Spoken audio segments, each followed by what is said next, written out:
Welcome, everybody. It's nice to see a lot of people in our audience. It's June 12th, 2014. The Ashland Public Schools is committed to being at the forefront of student achievement by preparing students to be college and career ready while promoting independence, respect, and critical thinking skills necessary to succeed as problem solvers in the 21st century. This meeting is being recorded by WACA Cable TV. Tonight we're going to start with the recognition of retirees, the opportunity for the public to be heard, recognition of achievement, review of minutes, student representative update, superintendent, assistant superintendent, and director of curriculum reports, gifts and donations, and our special topics this evening will be the Student Advisory Committee, a presentation on the Warren School RTI, a discussion on the school improvement plans, a discussion on Park by Mr. Lynn, discussion and vote on student travel request, AHS to London, England, Paris, France, and Madrid, Spain, a presentation naming of school facilities request, discussion and vote FY15 substitute nurses pay, discussion superintendent transition, action items and future agenda items, and then at 10 o'clock, whenever, we'll be going into executive session to conduct strategy sessions in preparation for negotiations with non-union personnel or to conduct collective bargaining sessions or contract negotiations with non-union personnel and to discuss strategy with respect to collective bargaining or litigation of an open meeting if an open meeting may have a detrimental effect on the bargaining or litigation position of the public body and the chair so declares, and not to return in open session. Okay? I know it's a mouthful. Thank you for bearing with me. Welcome, everybody, and it's a pleasure to recognize our retirees tonight. So we can start. Who's going first? I think we'll start with Warren School. And by the way, a shout out to Warren School tonight and the Dads group. We had an awesome burger and hot dog fest over there, making memories for grade twos, and it was just so much fun. So it was delicious. I had a delicious cheeseburger. I'd like to point that out. So thank you to our Warren Dads tonight. So I think we're going to start with Warren School. Yes, if you wouldn't mind going over to the microphone, that would be wonderful. Thank you, Principal Kyra. So it's my privilege tonight to give some credit to a retiree who has been with the Ashland Public Schools for 20 years. And what's even more impressive is of those 20 years, they've all been at the Warren Elementary School. And when you think about Warren recently, there's been a whole lot of change that's gone through the Warren School between administrators and even grade levels. But one thing that has been remaining the same for the last 15 years is the face of the front office. So it's important tonight for us to be able to give a lot of credit and just a tremendous amount of praise to Jackie Clifford, who leaves the Ashland Public Schools after 20 years of dedicated service. She's been child first every single day that she's been with the Warren Public Schools. And one thing that I think is an honor for her is that I constantly hear parents come into our office and say, we enjoy coming in so we can see you and say hello to you, and we're going to miss hearing your voice on the phone when we call. So thank you, Mrs. Clifford, for all that you've done for the families and especially the children and staff of the Warren School.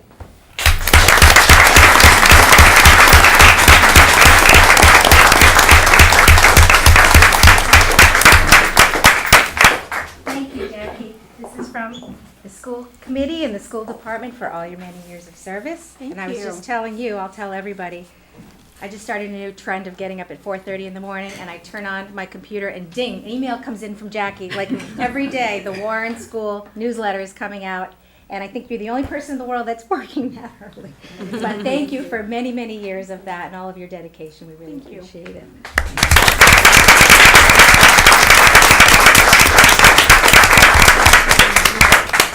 Thank you. With that, we'll move to Mendez, please.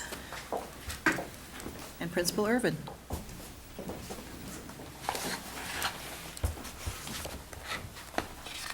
Good evening. I'd like to take some time to recognize our two retirees this year from Mendez School. First young lady I wanted to introduce to everyone, Linda McNally, graduated from Simmons College with a BS degree. She had a double major in mathematics and education, completed graduate studies at Fitchburg and Framingham State Universities. She's been teaching for 30 years, starting her career as a third-grade teacher in Holliston.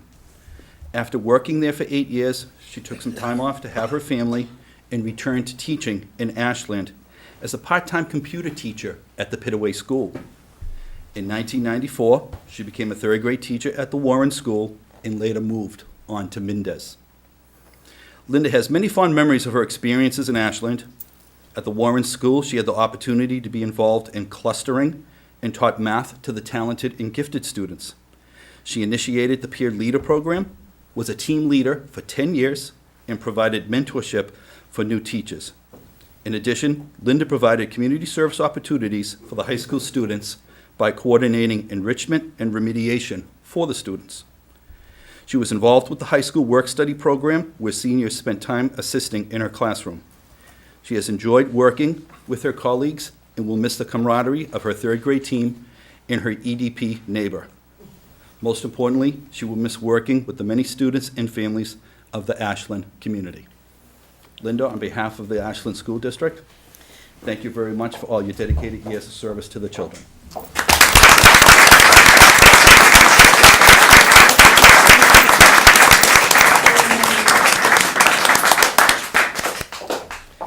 The second young lady who is retiring this evening from Mendez School, Lori Osowski, has been a music teacher in Ashland since 1991. She also has worked in the Franklin and Hopkinton school districts, also as a music and chorus teacher. She's taught classroom music, chorus, and has been the musical director at the high school for the past 4 years. Lori graduated from the Boston Conservatory of Music and is one of the most incredible pianists that I have ever had the opportunity to hear. Lori, on behalf of the children, thank you very much for all your dedication and years of service to the town of Ashland.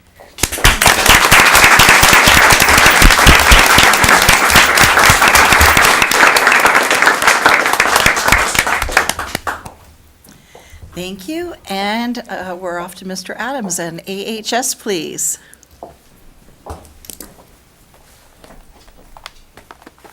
Good evening. We have one retiree this year from the high school, and what I can say about Senora Fursti is we got to know her. I got to know her a little bit more this past April, a year ago, April, where we spent 10 days in Spain together with students. And what I've come to realize, and Susan started in 1994 in Ashland, so for 20 years she's been with us teaching Spanish.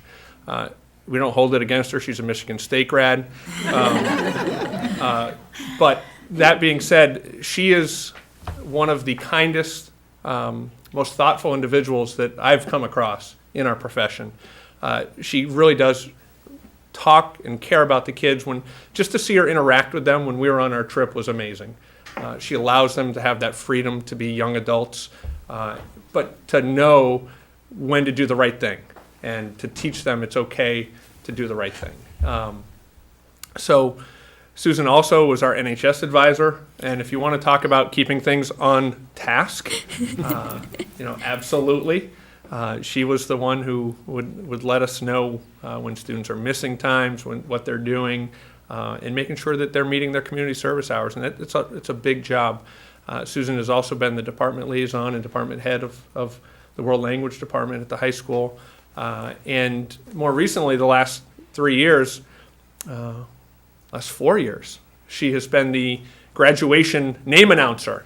Yes, and does a fantastic job. It's a big job. And if you want to talk Huge. about the 3 days leading up to graduation, Susan is right there making sure phonetically every name is said correctly, and she'll tell the kids, it's your day, we want you to have your name said the right way.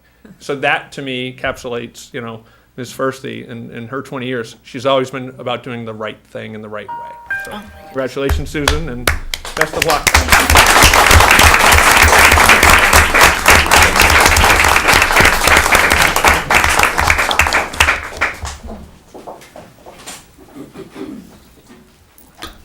Oh, I'm sorry, Brooke stepped out. Lisa, could you say a few words?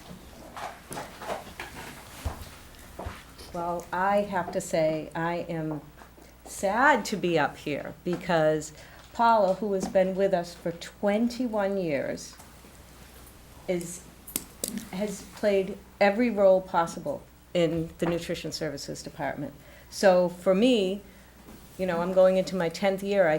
Paula was the one I could always go to for everything. And I have. I really have. Just for example, last year, we started the school year. I get a phone call a couple weeks before school starts. I have a second cook out on maternity, and I find out one of my managers has fallen and broken her heel and will be out probably for 6 months. And Paula, who had a few years ago told me, I'm going to retire in a few years, and I want to start slowing down. So moved from a manager's position. Well, actually, when I started, she was second cook and cashier at the same time.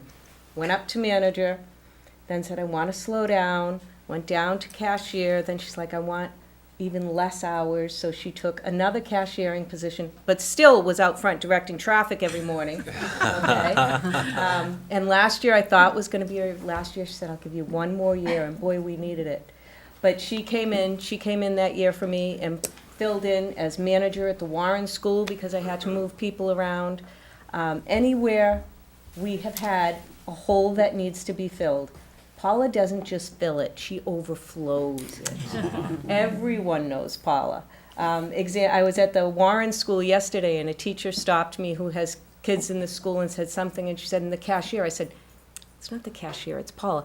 Paula! It's just one name. Everyone knows. Everyone knows Paula, and everyone loves Paula. And although we're sad she's retiring, she has promised me she's coming back to sub. Retirement, and I know she means it, and we'll miss her so much. She has been invaluable and just can't be replaced. Thank you.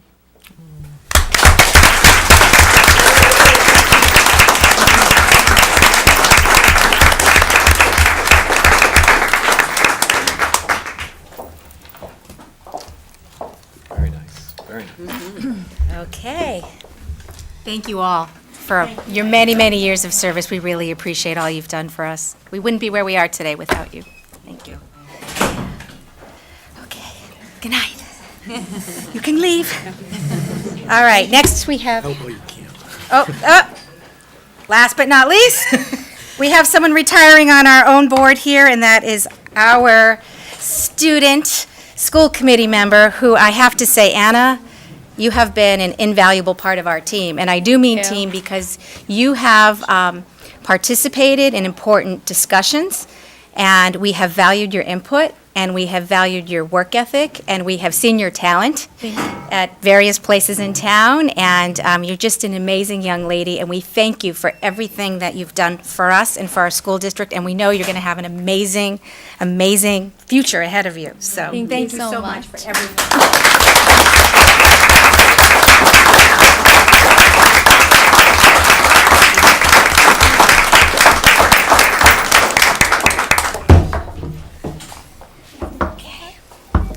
Next, we have the opportunity for the public to be heard. Anybody here who would like to say anything? Okay. Seeing none, we will move on to recognition of achievement. Okay. I have two this evening, although I'm going to make a general statement here. We've had so many volunteers around the schools lately that it's just impossible to even recognize the groups. The seniors with community service, we've had Girl Scouts working here. They're just everywhere lately, so we want to thank everyone who's been in our buildings. We still have two student athletes who are very busy, so good luck to Max Freeman. Max will be competing in the MIAA Tennis State Semifinals on Saturday morning at St. John's High School in Shrewsbury, so we wish Max well. And also good luck to Alyssa Z. After her top 8 finish in the 200 meters at the MIAA All-State Meet, she has advanced to the New England Track and Field Championships this weekend. So good luck to both of those students. Impressive. Okay, anything else? Nope, okay. Moving on to review of minutes. We can start with the 5/5/14. Do we have that one? Mine starts. We do. Okay. It's a one-pager. Oh, okay, I must have missed the page. Mine started with, there it is. Okay, anybody have I anything didn't on? have any changes. Okay. Moving on to 5/8/14.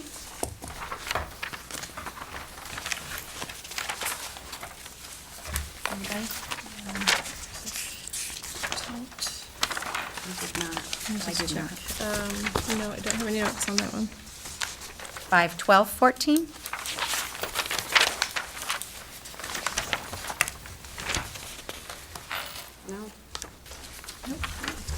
We're doing good. Very well, we're on a roll. Yes, I think this is as smooth as it's ever been. Absolutely. Awesome, thank you so much. There's one more, yes. Great. No, there's one more. There's one more. Yes, no, I know. there's one more? 5/22. Oh my gosh, I thought we were done, sorry.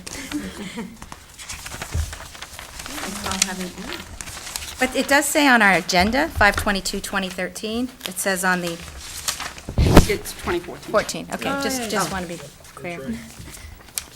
No, I didn't. No corrections or anything? All right, this is a world record. No, nothing needs to So be do we- amended. Do we have a motion to Do we have accept? one motion to accept them all, or do we have to do each one? I think you can do them all in one. Okay, anybody have one? I so move to accept. Okay, all in favor? Aye. All right. Great. Moving on to our student representative update. Should we just do it all together with the Sure student advisory thing. committee later? Or do you want to do Yeah, it you now? can do it all together. That would be great. Okay. Yeah. Should we do it I now would or take later? advantage of doing it right now. Yeah. All right. Just a personal thought. Although I'm sure you'd love to sit through our SIP plans. Yeah. Got a loaded agenda.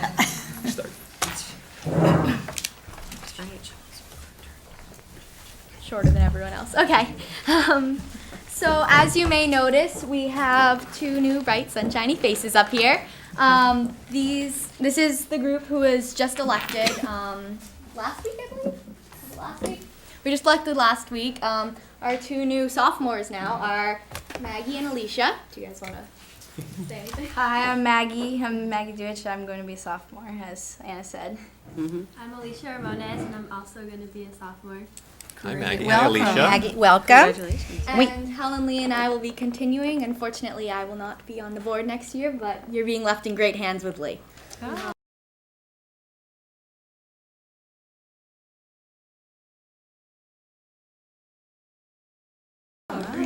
Thank you. We're going to be going chronologically from when we all first came, so we're going back a little ways, back to prom. So I know we talked about it before, but it was a fantastic night. It was probably one of the most drama-free proms that I've heard about happening. I don't know, I already talked about it. Do you guys have anything else to share? It was just flawless. Nothing went wrong. Nothing was bad. Everyone had an amazing time. It was great. Food was so good. Chicken nuggets for everyone. That's the secret. Ice cream bar, it was great. We also had class day where the people who weren't able to attend graduation, the students, got to see all the seniors standing up in their caps and gowns and got to see them all, see the seniors who were in chorus perform, see some scholarships given, and it's just a really fun day where the whole school gets together and gets to sort of honor our seniors, which was then quickly followed the next day by graduation, which was an honor to attend. It was my first time going to graduation, and I was crying, and I know I was sitting right in front of a lot of you guys, but it was incredible. I loved the speeches. I thought it was a great tribute to our senior class and how hard they've worked. I don't know, do any of you guys have anything to say about graduation? I loved Albert's and Yes. Yari's speeches. Yes, their speeches were fantastic. And then we held school elections for class officers and our board last week, and yeah, I think that went pretty well. There was only one tie, which I know our grade has been notorious for having ties, but this year there was only one, and it wasn't our grade. But do you guys have anything to say about this, about the elections? What do you do with a tie? Yeah. What's We the have another tiebreaker? election. Oh. Normally the next day, the next Yeah. couple days. I know we had a tie in our grade Yeah, as you well, guys but for had it. treasurer. Yes. Okay. Moving on. Sorry, it's all ordered, and I can't find which number we're on. Biology MCAS was on June 2nd and 3rd, I believe. I was not a part of that, thankfully. My part's over with. What? Stuco gave water and goldfish to Oh, all the yeah, MCAS yeah. kids in all their classes.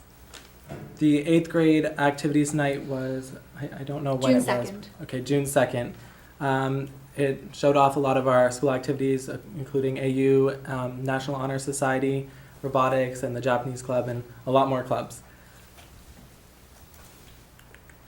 The Frisbee tournament, I know Anna can probably speak for this.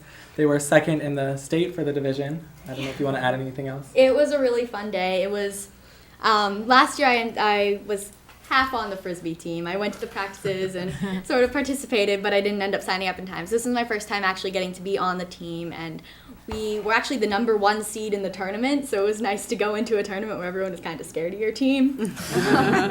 It was just an amazing day. It's such a great sport because everyone's just so friendly and nice, and you got to meet friends and make friends and just shake hands with everyone there, and everyone's just so friendly. And we had a disappointing last game, but second's not bad in the state. Oh, that's awesome. Another thing I also don't know anything about, boys lacrosse went to the tournament also. I don't know how they did. I haven't heard yet. Yeah, we haven't heard enough to have. Okay, so recently the AP Bio class went on a field trip, and I know Anna probably wants to talk about that. She's in AP Bio. I heard about it, and it sounded very fun. But We went to the butterfly garden. Yeah, it was very fun. And then also there was a fall sports meeting. I know there was a guest speaker there who talked about not using drugs or any substance abuse and the importance of that in sports. So I think it was really moving for everyone who went. And then after that was, well, this week is finals in the high school, starting Friday, and then Monday, Tuesday, Wednesday, and Thursday's makeup. So everyone in the high school is going to be very worried and cramming a lot, but we'll get through it. And then for summer reading, the book has been announced, Unbroken, and it's on sale through the library, and you can buy it for $20, and you also are entered to win a lifetime pass to the library, which is drawn today. Oh, it was? Yeah. It was drawn today. But that sounds pretty. Congratulations to the winner. Yeah. I'm jealous. Yeah. Jack Sickles. Oh, lucky them. Wasn't me. That would be very helpful. And then also during the summer, NHS has some car washes coming up to help fundraise. So look for those and bring your cars. And that's about it. Well, welcome to the new members, and thank you to those of you who have been serving us and moving on. We're looking forward to working with all of you next year. So have a good summer. Thank you. Thank you. Finals. Yeah, it's a little stuffy. Thank you. Okay. Who wants to go first? Pull all my stuff together. Is that what you're asking? Yeah, Assistant Superintendent report first. I just wanted to update everybody on the bids on the roof projects. They were held a couple of weeks ago. And for the Warren roofing project, the construction allowance that was part of the budget that was voted at town meeting totaled just over $2 million, $2,074,007. And the bid was won by MDM Engineering with a low bid of $977,000. So we're very pleased with that bid result. And we're also pleased with the middle school roof bid results. The construction allowance for the middle school was just over $2.9 million, and that was won by Gibson at $1,584,000. So both of those bids came in well below the projections. Yes, that's great so- news. How often do you hear that? Yeah. That's fabulous. So that's What wonderful. was the second number? Pardon? What was the second number?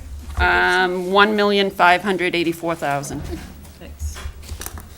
So we're just in the process of signing those contracts. We've already had the companies contacting us so they can start ordering the supplies and looking at staging areas at the school. So we expect those projects to get started right at the close of school.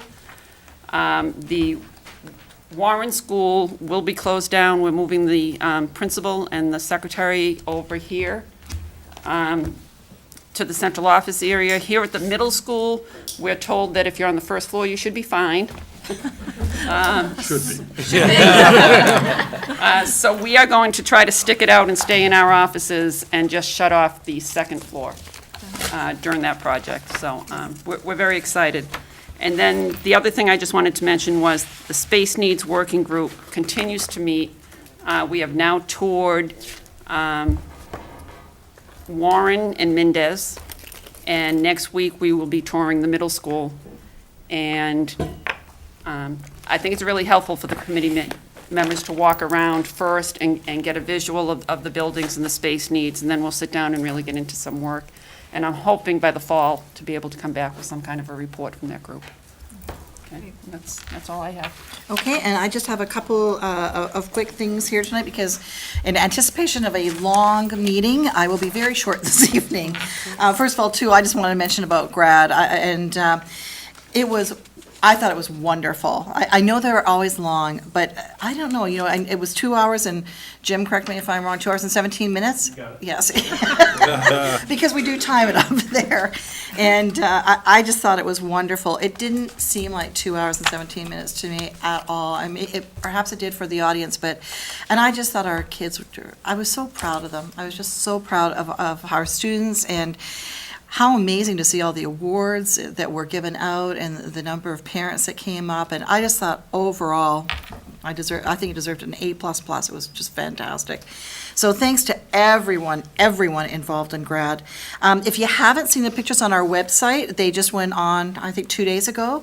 And Mrs. Bates, there's a lovely, I think, two pictures of you. They're really, I haven't seen them. it's really, they're very, very nice. You might want to download them. They're very, very nice. So, and I know that you did a fantastic job too, Jim. You did a great job as always. So the whole thing was fantastic. Speaking of our website, I see that they've made a couple little changes to it. We try really hard to keep it current. We've really been working at that since we first put it up online, and they made some more changes to it today. And I try as I can to tweet out things that I think our community would find of interest. It's not always about the school district, although I would say 99% of the time it is. But if you ever want to kind of do a running tally or a running idea of what happens in Ashland Public Schools, just go on to our new website. And by the way, the only way I can still get on there is to put the www.ashland and the search field and then go, because if I just do Ashland Public Schools, for some reason I still struggle to get on it. But anyway, when you do get on it, so all of the tweets now are there on the left-hand side. The very top piece, as soon as you go on now, has, I don't know, probably at least 100 pictures probably from grad. So it's really, if you haven't seen it, do take a look at that. And then underneath that is the video that we had prepared for as part of our State of the Town and Schools address. It didn't happen. We did take the opportunity to put that, thank you to Claudia for working on that. It's beautiful. And every time I look at it, I just find your pride kind of starts at the beginning, and by the time you see those kids walking off the field in the football uniforms and that black and white still, your heart just, you just can't help but look at that and just feel such pride in our district. And underneath that, Carolyn did a wonderful job of the Mendez mud run. So if you've not seen those videos, they're all right in the center, and you really should take a look at them. So hats off to Ann Canton, who continues to run with my ideas, and she never complains about me. Gosh, love her. And I'm just really excited about the things that are up on site right now. I don't think my presentation would be complete if I didn't mention, attending the grad and listening to the president the other day. Well, I think that was just yesterday, really, and he was just amazing. Just amazing. I felt in that room, and it's interesting. Like, our grad is so special because it's just our family. Like, I feel like when we go into our grad, it's just your family. When you go into a grad like in Worcester in the DCU Center, it's not just your family. So it's not a negative. It's just a totally different environment. And they had it about half sealed off. What I did like about the feeling in the room, though, and the energy, is that even though the president was there, it really was still kids first. It was clear that the whole school was there. And so they were shouting out, and there's just a warmth. It was definitely a love fest for the president. There's no two ways about it. I don't think he could have said anything wrong at any point in time, but without them still clapping and yaying and hooraying and oh my gosh. And his smile was just from ear to ear. I think it was just a really interesting dynamic to watch between the president and that enormous group of people. But I really expected that I would go in and there would be a lot more, maybe diplomats or, I mean, there was certainly, you know, a cadre of you know, the governor was there, and so you had your politician group, but it was small. It was really all about Worcester Tech, and so it was fabulous. So it was a lot of fun, and I felt it was a real gift. I started to cry through the national anthem because they just did a beautiful job. But I started to cry actually at ours too when she sang the national anthem. So it must just be Brooke thing, I think. But anyway, it's exciting. We're wrapping up now and changing topics, wrapping up the school year, counting down the days. We're kind of all working back from how many days we've got left to where we're at and trying to cram everything in right now. But I think we've done a really, really good job, and I think we're well on our way. And I would say, really, all things considered, it has been a smooth year end. So just a couple more days left, and we're done and off to our summer break. So looking forward to that. So any questions from anyone? Did you get to meet President Obama? I did. You know, they were pretty quick about screwing him I'm sure. off the stage. You know, there's no two ways about it. And you know, of course, you go through all the security, and the little boy that was standing beside me turned to his mom and said, I feel so unsafe right now. And I turned and I said, I think we're in the safest place in America right now. You know, because I mean, there was Secret Service everywhere. And as we happened to go out, they were just getting the motorcade out and ready to go. And there, again, there's just, you just feel so much pride and awe in what you're standing there watching unfold. It was just so cool, just so amazing. So this morning I was texting my dear friend Melinda Boone, Dr. Boone, who's the superintendent, and said, okay, start sending me pictures now, and then just picture after picture after picture kept coming up. So it was fun. I'm glad she did a fantastic job. And incidentally, why he went there was because they see it as a model for a turnaround school. And their principal was the National Principal of the Year. And it was clear why. I mean, honestly, it was very clear why. So very, very good. So hats off to their grads as well as ours. Did anyone watch it on TV? I did. I watched it live stream. Did you? Yeah. Did you? Yeah. So you And got- that's what, I mean, it's so exciting to have the president, but what really struck out at me is I just kept thinking, like, I want to talk to that principal. Like, what did she do? Yeah. It seemed like it's such a miracle that she really just came in and turned this place around, and there's just so much pride between her and the students and the programs and what these kids are certified to do. It just seems like she worked miracles Yeah. there. It was very impressive. There were And she 300 seemed like such a warm, She did. I would Lovely agree person. with you. Yeah. There were 301 graduates, which really I thought not a whole lot more than our own graduating class. And of the 301, I think 290 of them hugged the president. Yeah, I thought, no. I turned to my husband Kelly and I said, "Can you imagine saying I hugged my president the day that I got my graduation certificate?" Like major memories, kind of like the memories made for our grade twos today with the Warren Dads group. Every bit as special. That's it for me. Thank you. thank you, Brooke. Rich, did you have anything? Two quick things, our elementary math vertical team has been meeting for the last couple of months and has just done some tremendous work, and we're moving towards closing that out and hopefully having some recommendation for the committee and looking at future programming in our elementary math. So hats off to all of them. They've done great work. And second, we've been able to, through a lot of our grant money and some other funds that we have through the budget, approve about $9,000 worth of summer curriculum work for essentially K to 12 across subjects and PBIS. So just a lot of things still going to be happening over the summer, with teachers still working very hard. So I thank them for their extra time that they're putting in and creating just wonderful and continuing to create wonderful programs for our kids. So that's it. Thank you very much. Okay, do we have any gifts and donations? We do not. Okay. Moving on to special topics, we already had our Student Advisory Committee. We're ready for RTI. Are you ready for us? This is Ren. Do you have it up there, Mike? Should be right on there. Warren Elementary? Yeah. Ready to just. Have to enable it.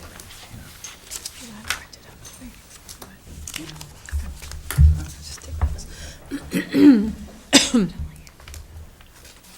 are you doing in here? Let's do it the hard way. Stick quick hand up for you. This is really just a one-slide presentation. Thank you. Thank you.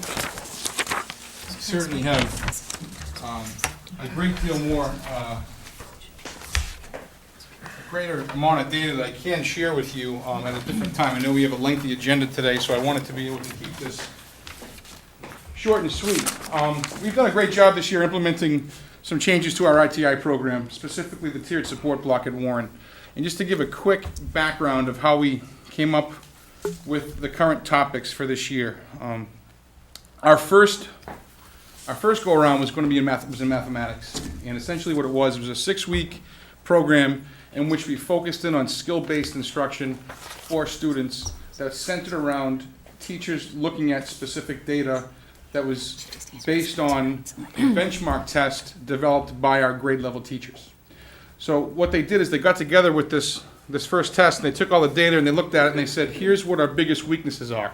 And essentially we learned that the crux of our weaknesses really comes from a lack of knowledge of our basic facts and the ability to just really be able to shoot out our basic facts. That's where our mistakes were coming from, whether it be basic facts in subtraction or addition, but most of it was there. There was also some work that needed to be done in the area of word problems. I think that's probably what most elementary school principals will say, that students struggle with word problems, whether because they're just getting used to that type of language or just because they're a little bit more confusing, even for probably the older kids as well. That's where an area of weakness, I think, around the state. So what we then did is we took that data and we split the students into specific groupings. What I'm going to share with you today is a group that we are just exceptionally proud of. We had enrichment groups in the grade levels, and we had some groups that were really students that were average to above average, but then we had some students that really were listed as some high-risk kids in terms of their need and the specific skill set. So in second grade, I'm going to share with you some second grade data. That's what I passed out.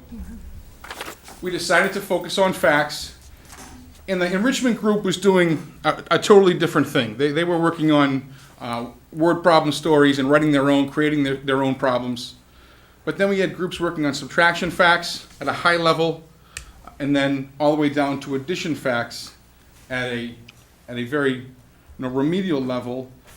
But they all took the same pretest. Once we started the tiered support block, no matter what group they were in, they took the same pretest, whether it be a subtraction pretest or an addition pretest. If they were in the high subtraction group, they took the same pretest as the low subtraction group. And if they were in the high addition group, they took the same pretest as the kids in the low addition group. And we made it a pretty difficult pretest. We decided to include 286 problems, and we gave the students 10 minutes to complete as many problems as they could. And we were looking for speed and accuracy. Now this data shows our highest need population, and you're going to notice in the pretest column, our average, our mean of all the students was 181 correct out of 286, which is a 63% mean. After 6 weeks of intensive instruction, 4 days a week for 30 minutes, and we're talking about, we were incorporating really differentiated instructions for these kids. They were doing games, they were having fun, they were creating their own problems. You walked around during that block and you saw kids catching balls and yelling the name of the answer. They were running to the corner to tell you which question, what the sum of a particular problem was. There was a lot of movement. They were using the technology. It was really exciting learning that was happening. You notice our increase, okay? We had 63% as the mean, and then our post-test, our mean was 94%, which was a growth of 31% in our mean for what the students did.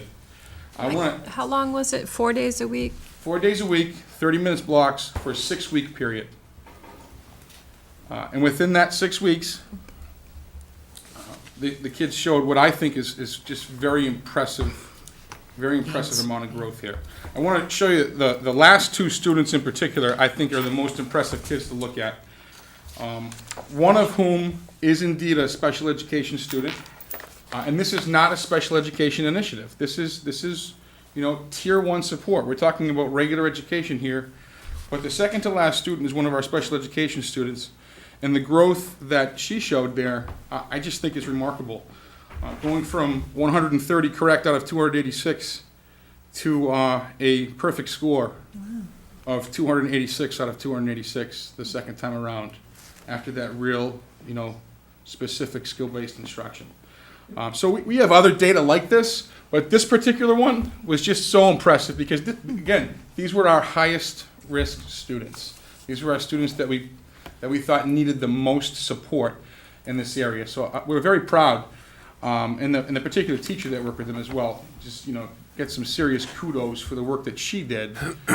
But just more to come from this, and we're excited about it. It's a great program, and we've learned a lot from our first go-around, and we're really excited to start it this year right off the bat and see what great work we can do next year when we get it rolling for the entire school year. Yeah. And if I could just make a couple of notes while you're standing there too, Principal Kyra, I know that Mrs. Donovan had asked about some questions about this, you know, about mid-cycle, and wondered how things were going and if we could have somebody come in, and I had suggested you. But I think it's really important to remember that we have this type of program operating throughout the district. This is one example, but there, you know, we have RTI at all of the schools, as I'm sitting here looking out to you, because we've all had discussion about RTI.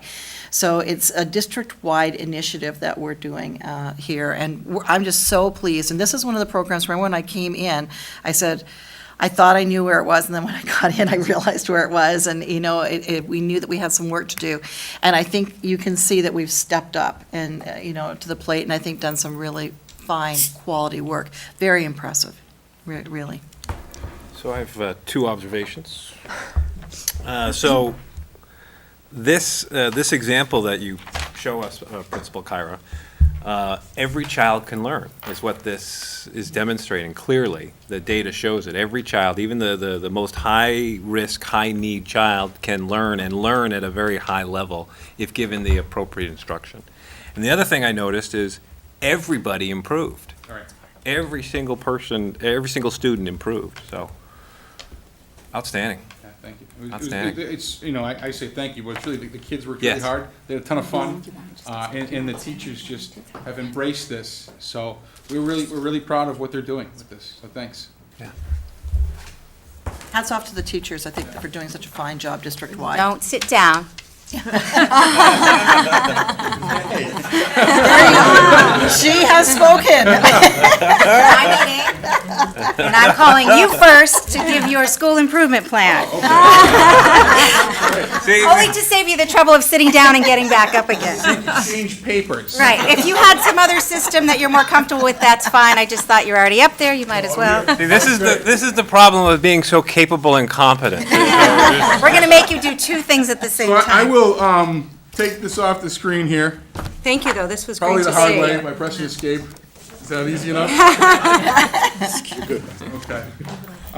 So, Well, actually, Principal Carter, before you get started, our apologies, and this will just give you a chance to kind of breathe while we talk for just half a minute. I won't Yeah, sit though. no, I just, No, don't sit, don't dare sit. don't you dare. And he learns quickly, Yeah. too, you know? I'm little, but I could take you. I am not a fighter. Listen, about the plans, Brooke and I had some discussion earlier. I guess Brooke talked to MASC about whether or not school committee approves the plans and got some advice that perhaps we didn't, but we had a chance to take a look at the law, and it appears that we do, or we think we do, based on what the law says. It doesn't sound like you guys were prepared for that tonight, so maybe we'll table the actual approval or vote until the next time. We certainly still want to hear your plans, but we want to make sure we're following the appropriate process. And are in fact approving them in whatever way we're supposed to be doing. So just so there's no surprises that that's going to be something we're going to look into, okay? All right, go. So the 2014-2015 Warren Elementary School Improvement Plan actually looked very similar to the 2013-2014 Elementary School Improvement Plan for Warren. And essentially because we feel like we've started a lot of things last year that we need to now see through and make sure we're seeing them through appropriately and making sure we're doing a great job of them, rather than starting a whole lot of new initiatives. You're only going to see one major change in terms of a new goal for us on this particular plan. But I'll just briefly walk through it with you. I know that we want to keep these brief. We've got a lot of people that are presenting this evening. So on page 12 of the Warren Pitaway plan, I'm not sure how you have it, if you have it as the whole thing or just mine, but It's all together. Page 12 is the goal 1, student assessment achievement, to identify, implement, and coordinate RTI interventions to meet student needs in all areas of their school day. Essentially, one of those things is this ongoing tiered support block. We're really trying to take that as well as a number of other initiatives, and we're looking at curriculum-based materials. We're looking at a lot of different ways to meet the needs of all of our students within a Tier 1, Tier 2 model.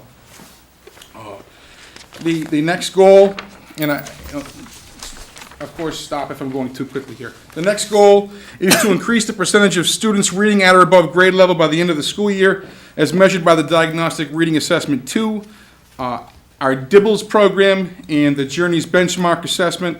The DRA2 is something that we've trained our staff on, and our staff has become very comfortable with that, and we're using it to make sure we're getting a good growth measure. It's actually become one of our DDMs for all of our classroom teachers moving forward, as well as the DIBBLS has become our other DDM. Those are the two areas that we've decided to really focus on. I think it's been no secret that the Warren School over the last 2 years has put a strong focus on the improvement of literacy instruction for all of our students, as we're the ones that are truly teaching kids how to read. So using those two particular instruments, we want to make sure we're measuring growth and seeing growth continually as they move forward. And I have to say, this year, as that spring DRA data has come in, once again, we are very happy with what we're seeing. The data that's coming, students are reading at a high level, and Mr. Irvin, I think, will be pretty pleased with the amount of students who are reading on or above grade level that are heading over to grade 2. I'm specifically pleased with some of the information I'm receiving from our kindergarten students in terms of the growth that they've shown this year. It's very impressive. And I think a lot of that has to do with one of the pieces that we've got later on in here, but I'll touch upon it now, is the development of our Growing Readers program, which has been an additional special for our kids.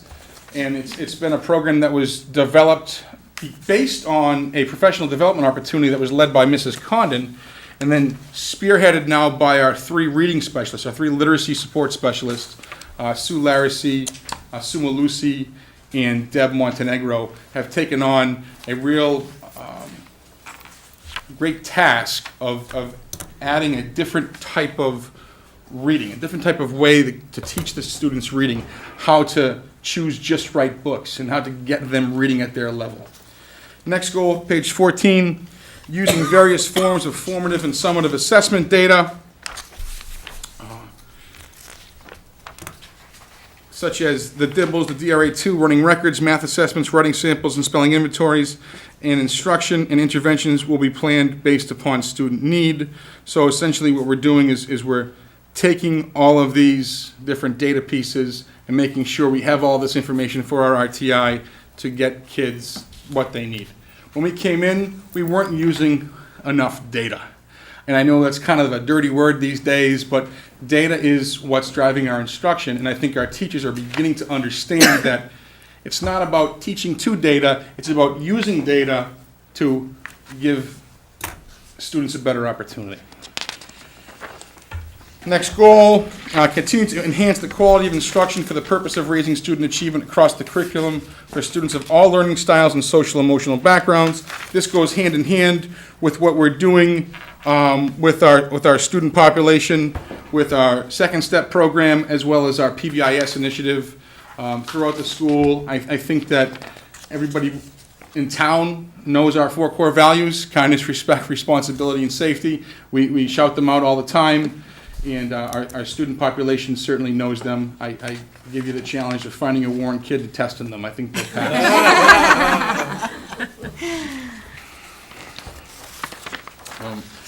To fully implement a daily intervention and enrichment block each day of the week for grades 1 and 2. That's our tiered support block. Ultimately, I still have the goal of making this a 5-day-a-week block. Our teachers would like to see how it works. They like the 4 days.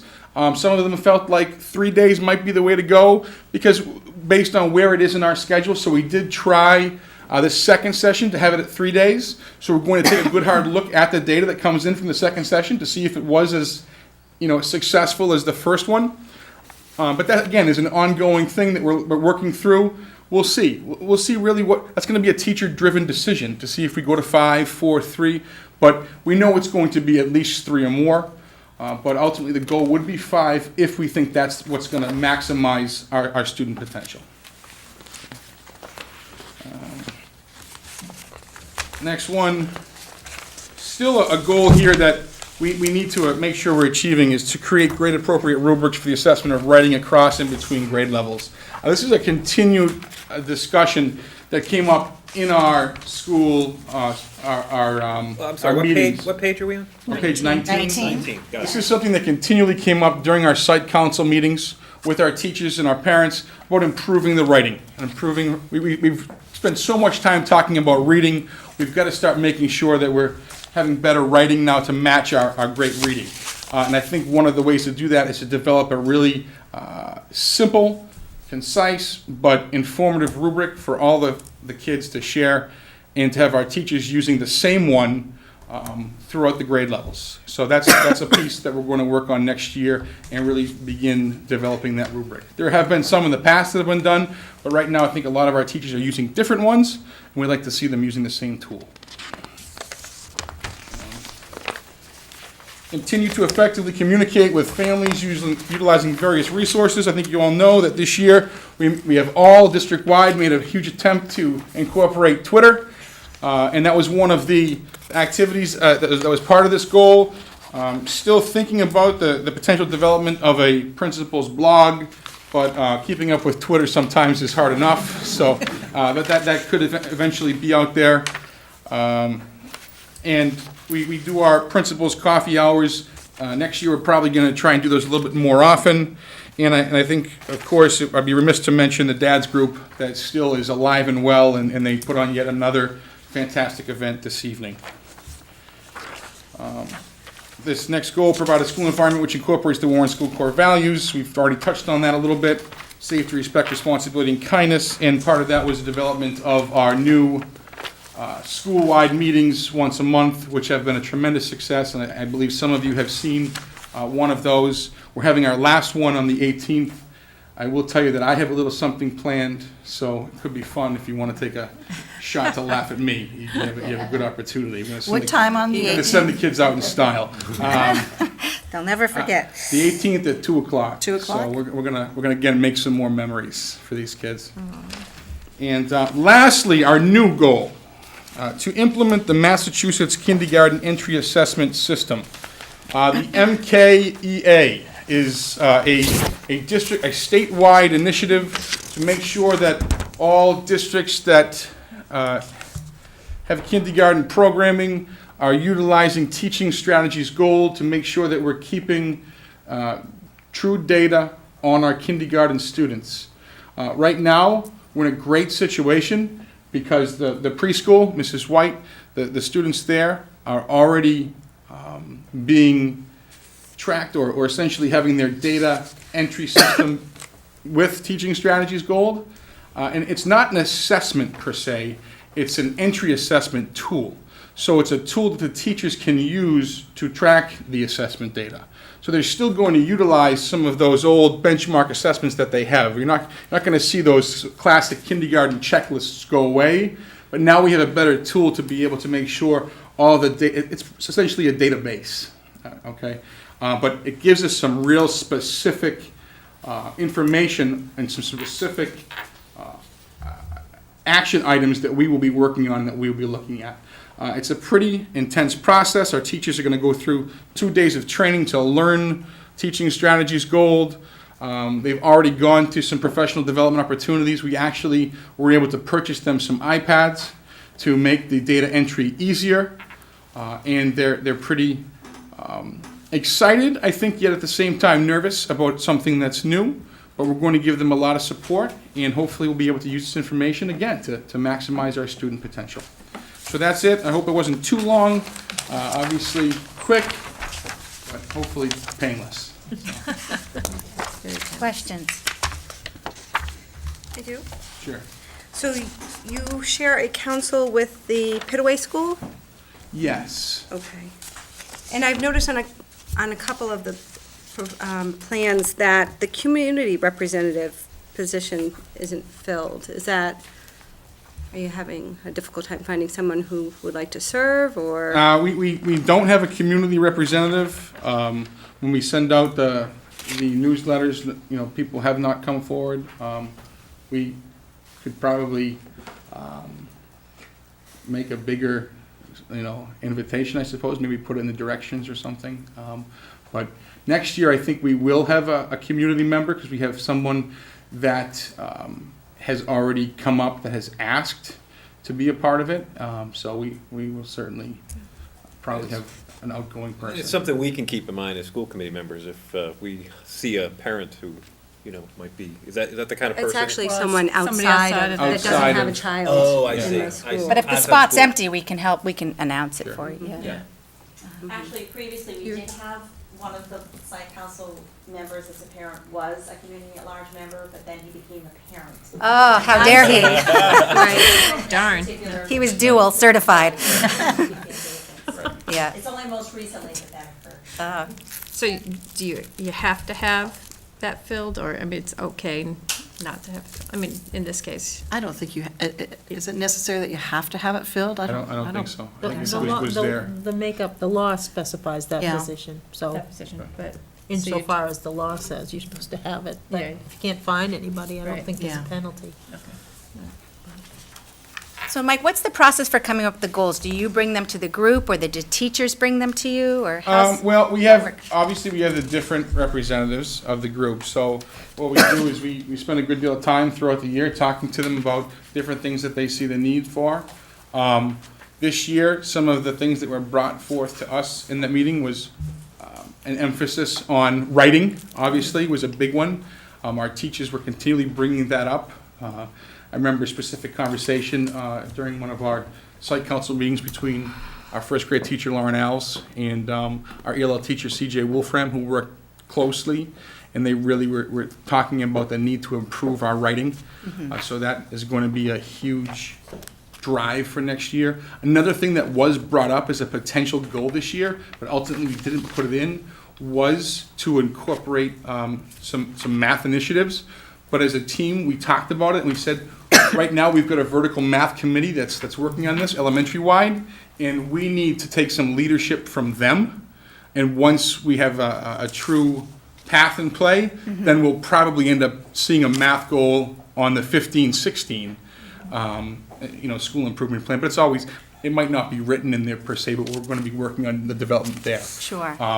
So yeah, we bring a lot of ideas to the table. The folks bring them back. I also have a teacher advisory council, so I take some things from the teacher advisory council too, and bring that into this plan as well, and bring that to the team. And we've got a pretty vocal group, so it's nice. Anybody else? I noticed that you have a communication goal as well as many of the other plans as well, which is great, of course. What's interesting is many of the plans are talking about reaching out to families that they've had trouble engaging, and I guess I'm wondering, how's your engagement with families? Do you have sort of a group that you're not able to reach? Have you identified that? And I think and other schools may disagree with this, but I think one of the groups that we've worked really hard to try to engage is our English language learner population.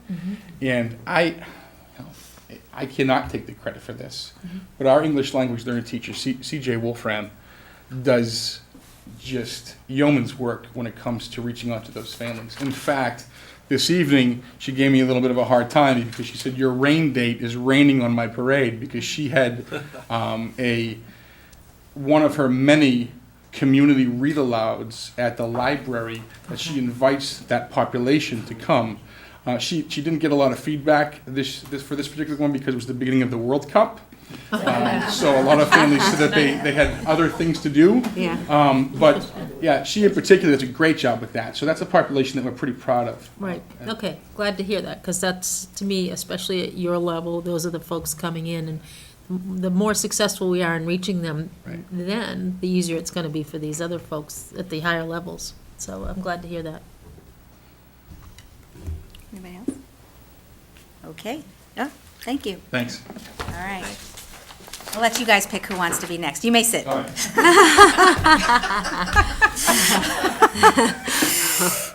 Who's next? You get to choose yourselves this time.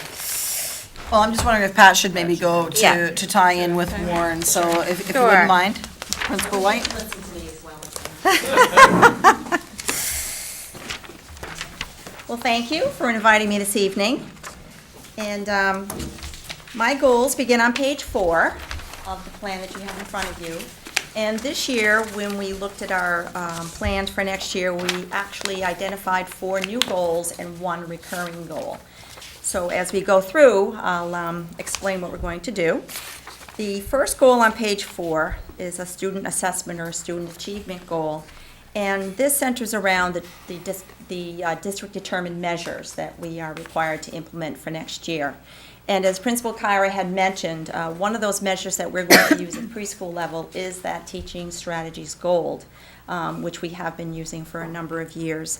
And the other determined measure is going to come out of the Houghton Mifflin pre-K curriculum that we currently use for ELA and math, and that's actually the precursor to the Journeys program that they use in the kindergarten up to 5th grade.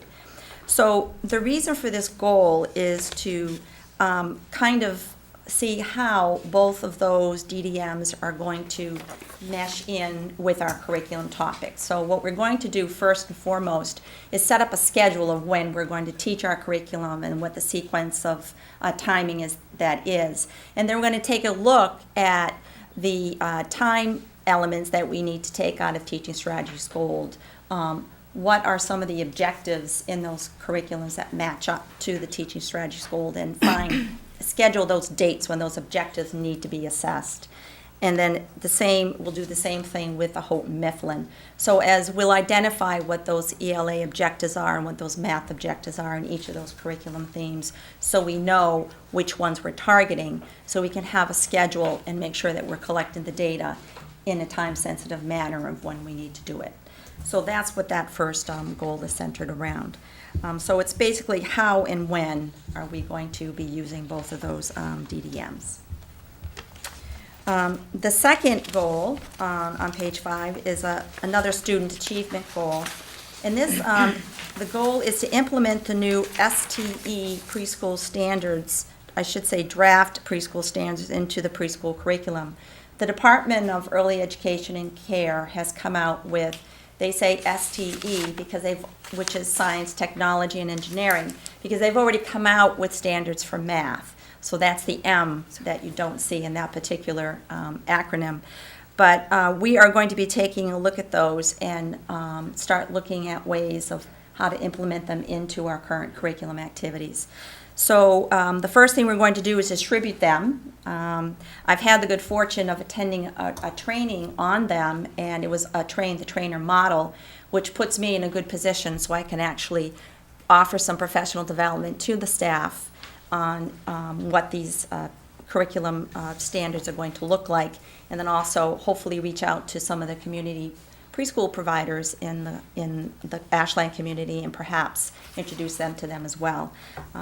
So we'll take a look at those, and once we have that professional development and what they look like, in our curriculum meetings, we'll then start that process of trying to find the times when we can actually start implementing some of these standards into that curriculum.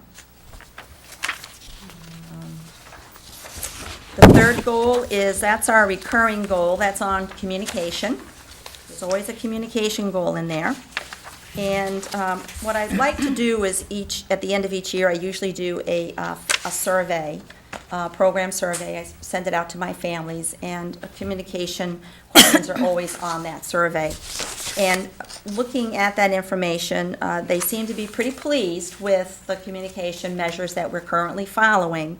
But one of the activities, it's the last activity actually that you'll see, is, well, actually on the bottom of page 6, I'm sorry. We're going to take a look at piloting a weekly classroom newsletter. In addition to the program newsletter and the curriculum connection newsletter that I send home to parents, that kind of talks a little bit about the activities or curriculum activities, parents are still very interested about what happens in their child's individual classroom. So they really have asked if we could somehow give them weekly updates or maybe even bi-weekly updates on what goes on in there. So what we're going to do is we're going to put that in motion. This year we did have a couple of classrooms where the teachers did in fact do something similar to that. And these teachers did agree to kind of survey their parents and ask them how effective it was, what they liked about it, what could be improved on it. And then we're going to take that information, and then when we come back in September, we're going to take a look at what we can do to set up, what is that template going to look like, so to speak, or what's the content going to be. And then we're going to pilot it, and then we'll survey our parents again to see how effective it is and whether or not it's something they think is worth continuing. And then the second activity on that goal is to share expected developmental milestones for 3- and 4-year-olds with our families. Even though at Welcome to School Day I do give them information, more or less kind of like a profile of what a 3-year-old looks like and what a 4-year-old looks like, parents are really looking for more specific information. They want to know what should I expect my child to be able to do at the end of age 3? What should I expect them to do or look for at the end of age 4 when they're getting ready to enter into kindergarten? So that's going to be one of my little assignments over the summer, is to draft and put together a handout that I can give to parents when they start the new school year, so they can refer to that from time to time. And the next goal is on page 8, and that again is under communication. This goal comes out again of a professional development opportunity that I had this year. I went to a series of conferences that were sponsored by MESPA, the Massachusetts Elementary School Principals Association, with a fund with grant money that was funded by the Department of EEC. And the purpose of this was to take leadership and administration from state public school systems and bring them together so that we could talk about ways of doing outreach to the community in terms of reaching all of the providers who teach our 3- and 4-year-olds. And the reason for doing that is to see if we can somehow, where it's very disjointed right now, is to kind of maybe come together and find some common ground and help support each other in terms of what best practice would look like, so that we're all more or less looking for the same type of student outcome before they go over to kindergarten and see Principal Kyra, try to make his job a little easier. So that's something that we're gonna try to work on this year as well. So what the job entails is to do some reach out, try to find and connect with the area providers, set up a meeting and discuss ways that we can do this, and maybe set up an action plan and see what we're doing well and what we need improvement on. My sense from the few people that I have spoken to is that they're looking for a lot of professional development. So we're going to see what we can do about maybe combining forces and using the talents of some of the providers that are out there now and see if we can do something like that. So the activities on this might lengthen a little as we move forward, so the school might be adapted a little bit. But that's what we're looking for, to improve those, support those student outcomes around curriculum, especially the social and emotional piece, and also that family and parent relationship as well. All right, the last goal is on page 9, and that's around the area of school culture. And again, this year I was very fortunate. I had a team of preschool teachers who formed a little PLC, and professional learning community, and what they wanted to do was take a look at what a preschool PBIS would look like. So what they did was they spent some time and they spoke to the district PBIS manager to get some information and some input from her. And then they met and they did some research on the web, and they tried to find as much research and data out there about what that would look like at a preschool level, and tried to find some, perhaps some models from other districts that are currently using them across the country. So they feel that we're in pretty good shape based on the information that they have, that we can actually start looking at this in more detail in September. So what we're going to do when we do come back is we're going to start that process. We're going to develop some core values for Pitaway. And once we do that, then we're going to start to start looking at what those behavior expectations are going to be. We're also going to be taking a look at how and when we're going to teach that during the course of the day. We're going to also continue to incorporate our second step curriculum because they actually go hand in hand. So again, this is one of those goals you might see expand a little bit in terms of the activities as we move through with the year. But right now, it's a really good beginning to something that I'm very excited about. And again, I think if we start using the same language and we adopt a few of those core values that Warren School has now, it'll be an easier transition for our children going into the Warren School. And that's all I have. Any questions? Okay. I have a comment on the thing where you're going to go out to the other early childhood providers. My comment is that I'm thrilled. I think that's such a great thing for the town. I think it, I'm aware that there are some towns, and I presume they have more resources than us, but that reach out to parents as soon as they have a child born and send books and say, reading to babies even is important, those kind of initiatives. Mm-hmm. In other words, recognizing that the children in this community belong to us from the moment they're born, really. Mm-hmm. Right. And at the very least, you're moving out a little bit more, and I think it's a great step. And the only thing I was thinking of is that the parents would be another place. I know you're going to reach out to the actual providers, but the parents might be an inroad as well, because if the provider wasn't that interested, but the parents said to them, hey, I heard that you could be part of this initiative, it might be a motivator for some of the providers as well.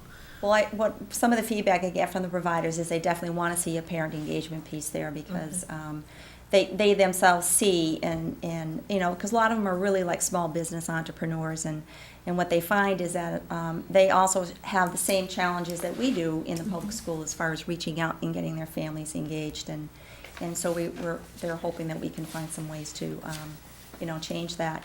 One of the reasons why I thought this would be a very, not only an interesting, but I think an important goal to take a look at is because I believe you had said, Principal Kyra had said there's approximately 35 different programs that our children come from. They're not all in Ashland, but just that they're coming from that many programs tells you how many providers are out there. And just quite a few actually in the Ashland community. So that's our target audience. So we're hoping that we can get that off the ground. So. The one other thing I'd say is that developmental milestones that you share, That's like, again, something I think we could do at every school. How happy would parents be? And I know there's a lot of information out there, but, you know, that developmental stuff, you never can get enough of that as your kids get older and you get to middle school, and some of this stuff, it's helpful to know. That's just a comment for. Anybody else? Other questions? Thank you, Pat. All right, Thank thank you you. very much. And I think if we can move to Minda's, would that be Sure thing. all right? Yeah. And just as Principal Irvin is getting up there, to share with the committee, although I know I'd mentioned this in an email, because his school is the first school that's presenting tonight that took Park. I'm going to ask that at the end, while they stand up there and kind of do double duty for us, first of all, talk about the school improvement plan. And just right after that, then I would like them to just give a bit of a brief overview and present some comments, if they can, about their experience with Park this year, because you'll be going into your Park discussion tonight with Mr. Lind. So just as soon as you're done with that, and while I mention it too, as soon as all the schools are done from Mendez Middle and High School, then Kathy Silva is also here, and she's going to speak to it from the perspective of SPED. Okay, so that hopefully as we try to bring you in the loop on Park, you've got a broad overview of what's going on district-wide. So Principal Irvin? Thank you very much. Just to give you some background information, this past semester, I've had the privilege of working with Mrs. Bro as she is completing her administrative internship, as she's working towards gaining her hours to apply for elementary principal certification. And one of the goals that we set when we began her internship was to work on getting some opportunities for professional communication, professional outreach within the community. And one of the things I asked her to do this evening was to present the Mendez update on our school improvement plan for next year. Carol, in addition to being the computer integration teacher at our school, is also a member of the school council. She also coordinates our Mendez Magic Moments, putting it together in the wonderful form that she does, is a Chico member with the students that we work with, and probably does about many other things that I can't even think of right now. Well, the So she's slideshows, for sure, we have to say, computer I don't know work. how many So- times I say, that's great, Carolyn, can you do it? So you just do a wonderful job with the slideshows. Really great to see the kids in the school behind the lens.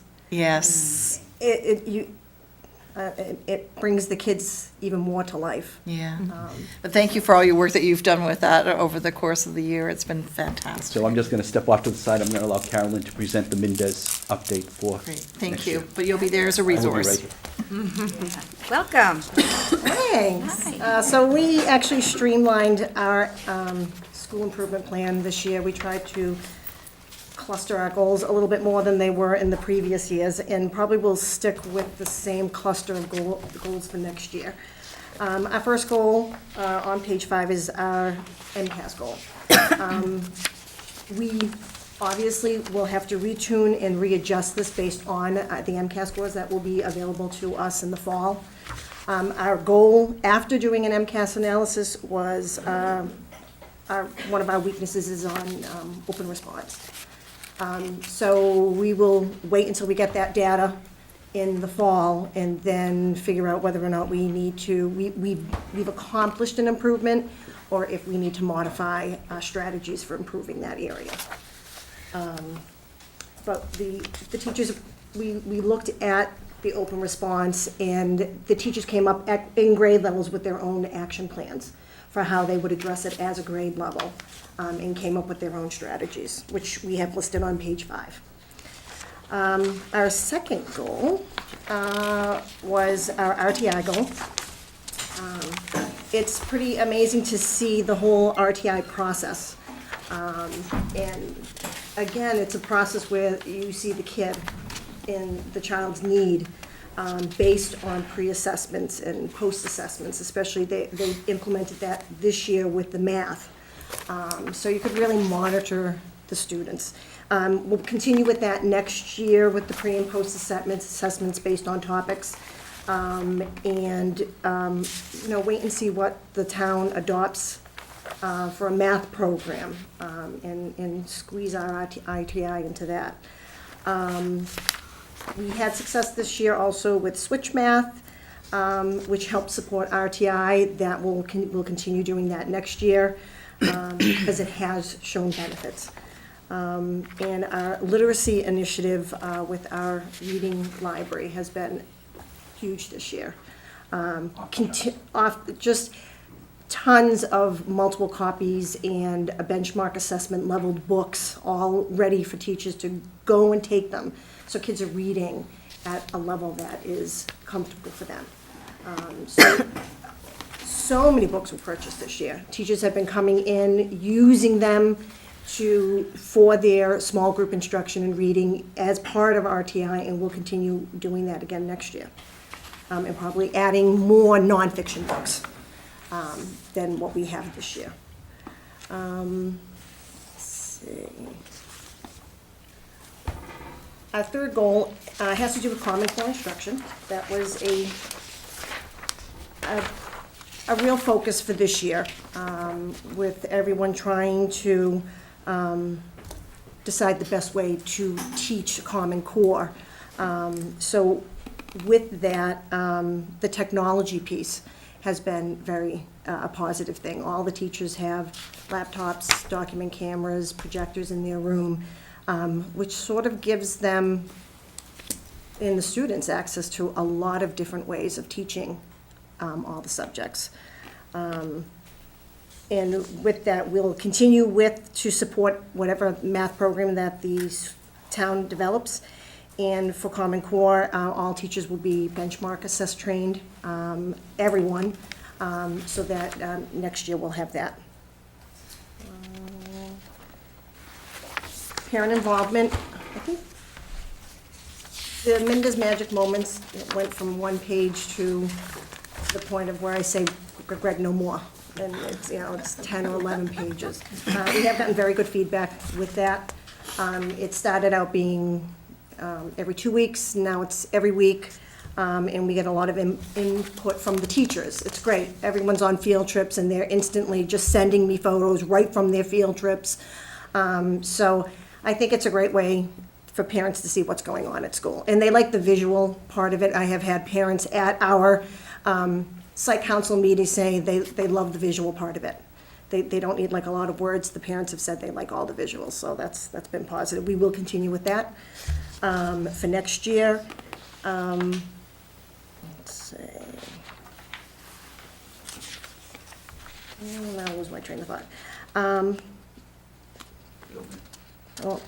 For parent. Yeah.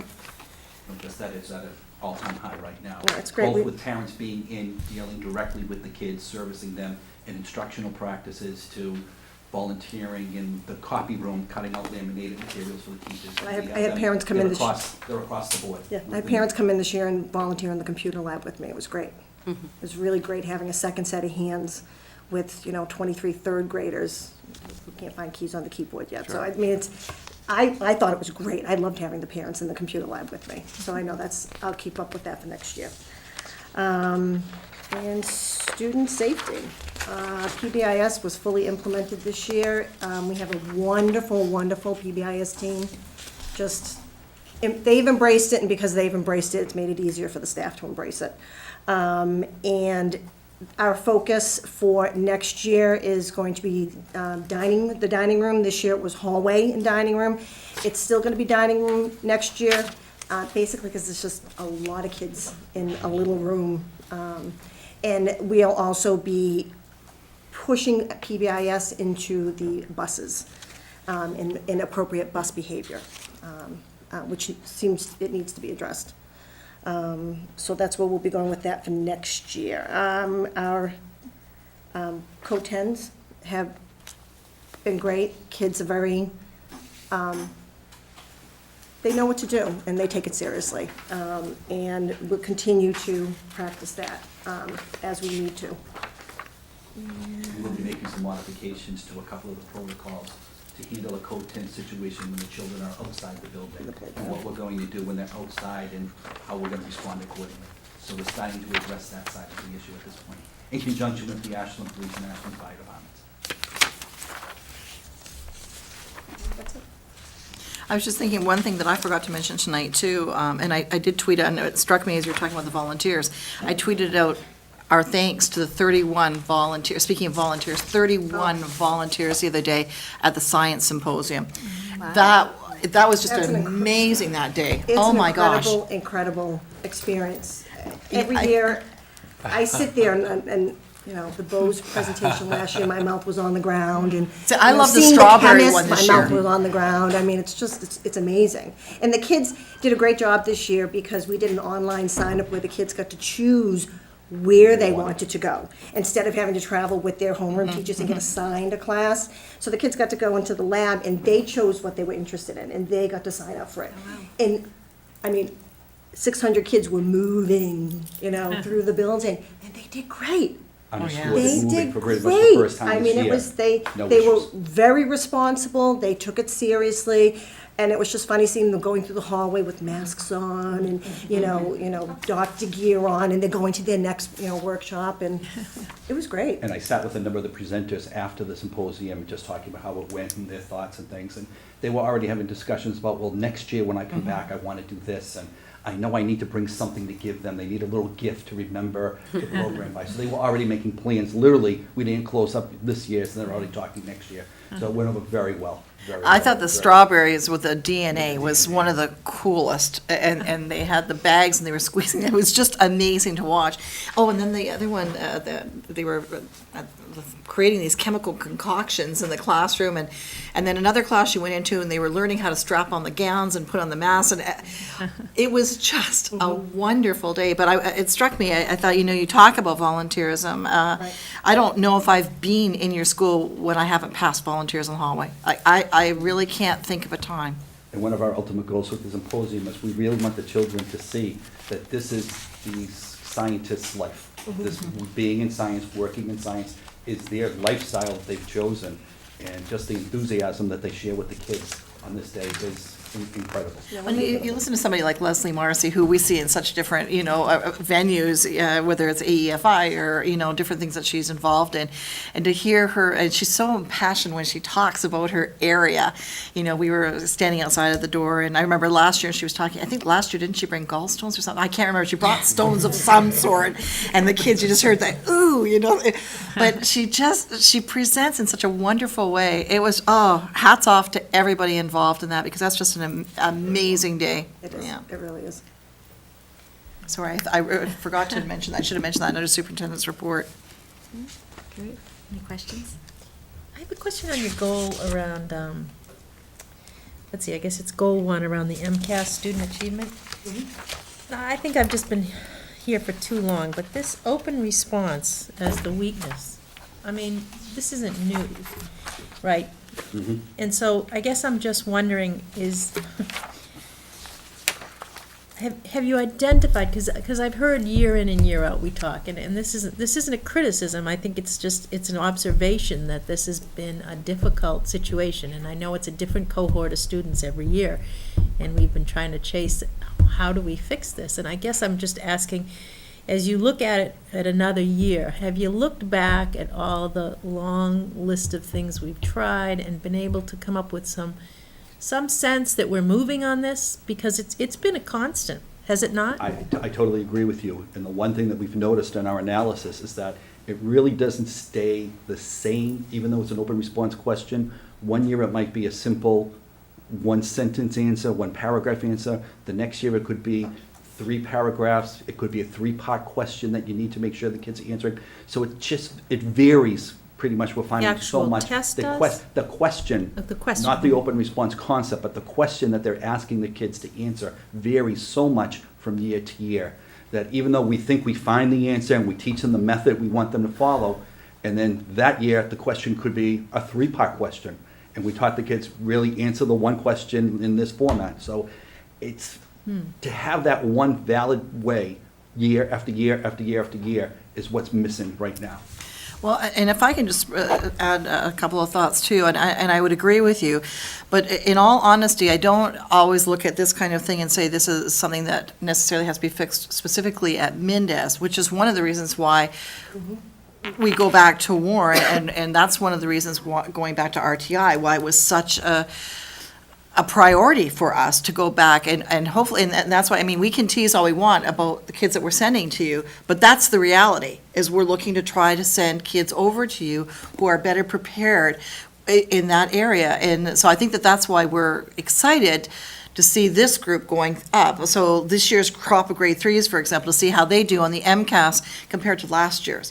Because we've got those tiered blocks, in place right now. And one of the things I didn't mention, and I just want to mention this too right now, is, I mean, some of the changes that Principal Kyra made this year were tough changes, and they were tough changes for staff to accept and embrace, but they did. And, there were a couple times when he and I would hold our breath because we weren't sure how this was going to go over, but they've done great. So I think we are sitting right now really anxious to see this group. So although I think that's part of the response, I think the other part of the response comes back to Warren School, and that's, again, And we it's need not to being start negative earlier. or We anything just like need that. to start earlier with these kids.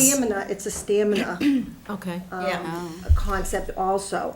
What they're writing on the third grade MCAS is nothing compared to what they have to write on the fourth grade MCAS. So it's also a stamina, so I think developing writing skills earlier, I think will definitely trickle down when it comes down to the MCAS for third, fourth, and fifth graders. And I'm Absolutely. do you have some comments? Probably you have some comments as well, Mr. Lind. Well, this is based on a conversation I had with Mr. Lind, and help me here.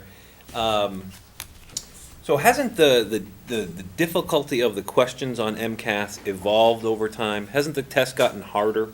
Is that a fair statement? So even a score over time that stays flat is still, if the test is getting harder, but you got flat scores, the students are still improving. Is that fair? Is that a accurate observation? I agree. I think the one thing that I found through my analysis that we're really not seeing that consistency piece. I know recently, I'll say something as simple as 2-digit multiplication. One year there might be 20 problems, the next year there might be 3. The next year there might be 35. I see, okay. It So is the not that number of consistent questions level. is- yeah. So how much attention are you going to put towards a skill that you know is only going to be worth a very small amount of points when it could vary the next year? And Right. You can't bank on that, which is the hard thing. I think the open response too, I think maybe the goal should be modified, so it's not just open response, it's just writing fluency. Because that'll address it in a testing environment and in a non-testing environment. I think that's a point, is that we're looking for, not necessarily, the test would hopefully reflect what our children know and their skills, not so Sure. much, so that if the test changes, but our children are well prepared. And the thing is, if the test is getting harder, but our kids have had a struggle, relative to other kids, so that's been what we've been trying to strive after. Sure.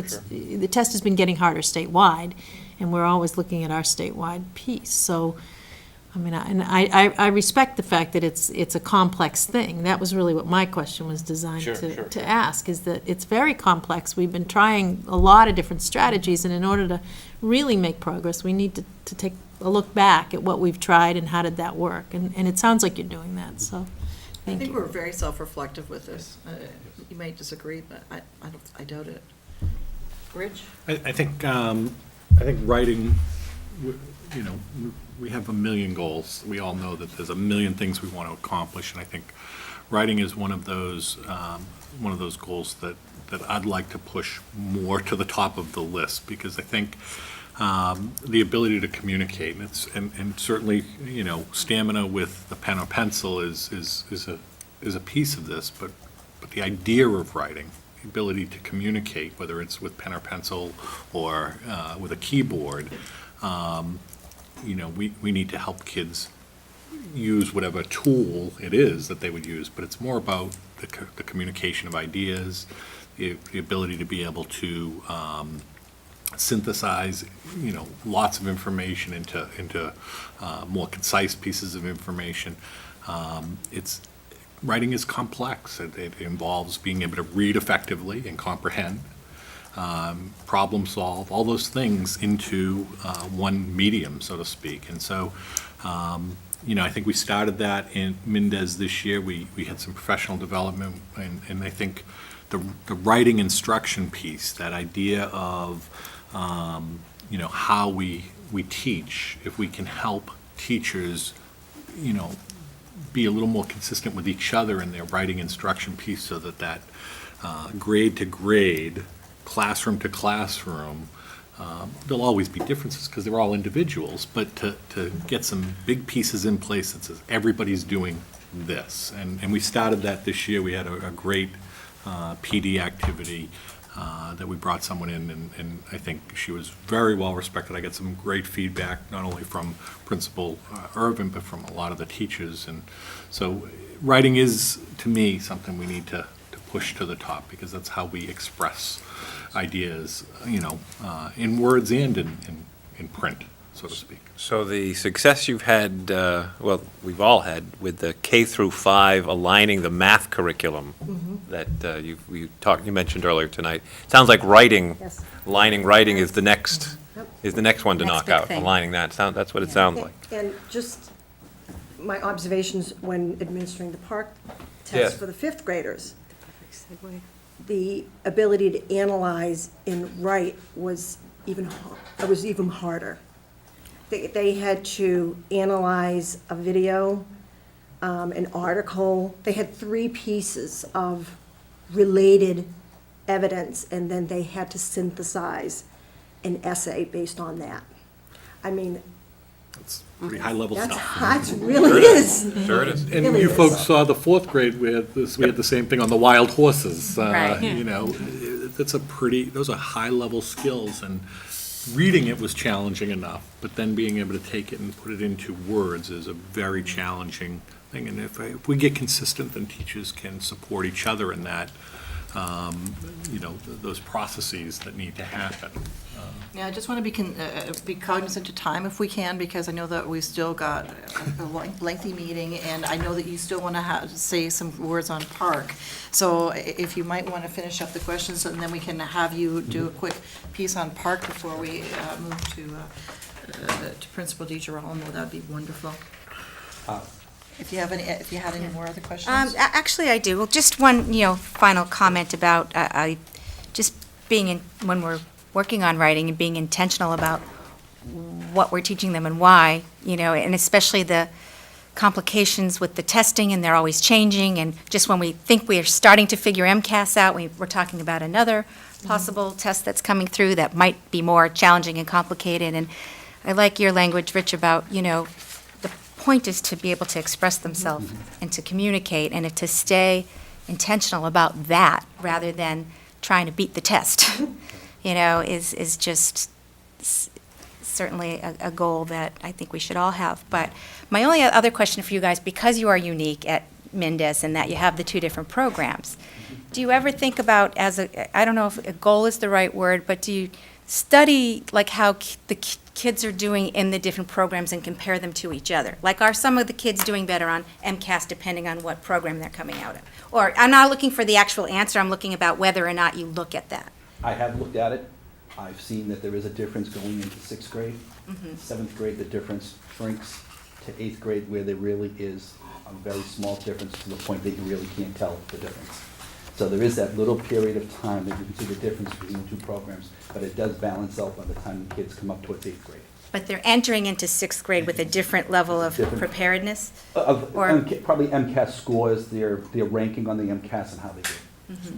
But by 8th grade, that pretty much balances out. Anybody else? Park at Mendez went very well. I think once we figured out the logistics and we knew exactly what the state was looking for in regards to setting up the databases, putting students in, taking students out, learning the logistics of what they wanted, we kind of flew from there. It took us a little bit longer to get going than I think we were ready and anticipated. We had a lot of questions that we had to call in, and once we found someone who could answer the question, we were able to move forward with it as such. But their tech support was very good. It did, they got better as we kept going. If I emailed them, I did get a response back within 24 hours, so I thought that was helpful. So if we ran into, a roadblock, I did feel like there was support there.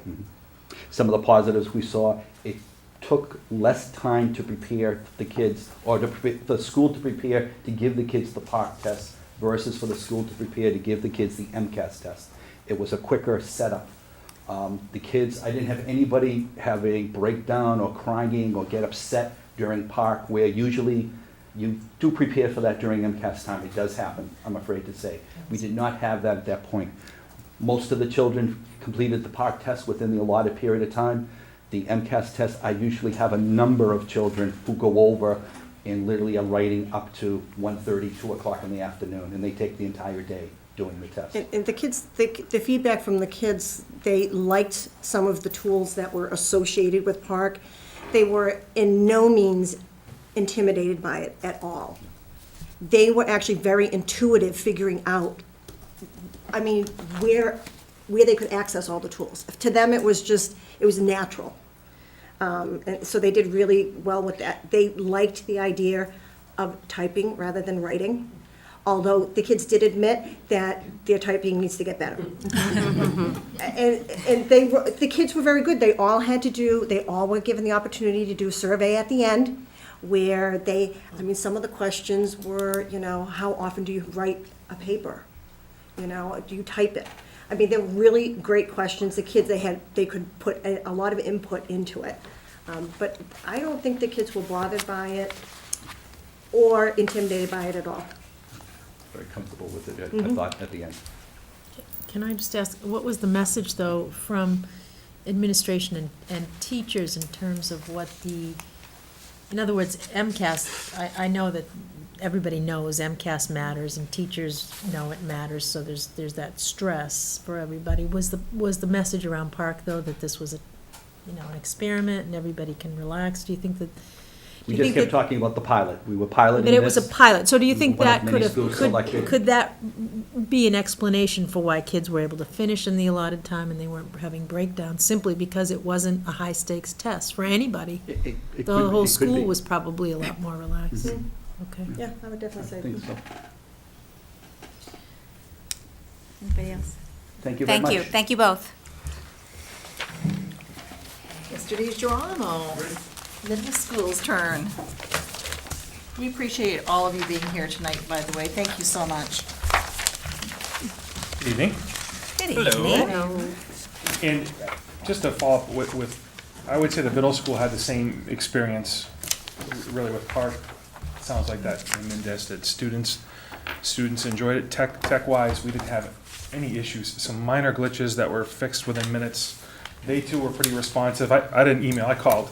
I wanted, and when I did, they answered. They were great. And so it was the same type of responses that we got from our students. We took them in the labs. Again, very few issues. So we had a similar experience. I don't know if anybody had any questions while we're on the topic of Park at the middle school. But. And perhaps I should have asked Mr. Irvine as well.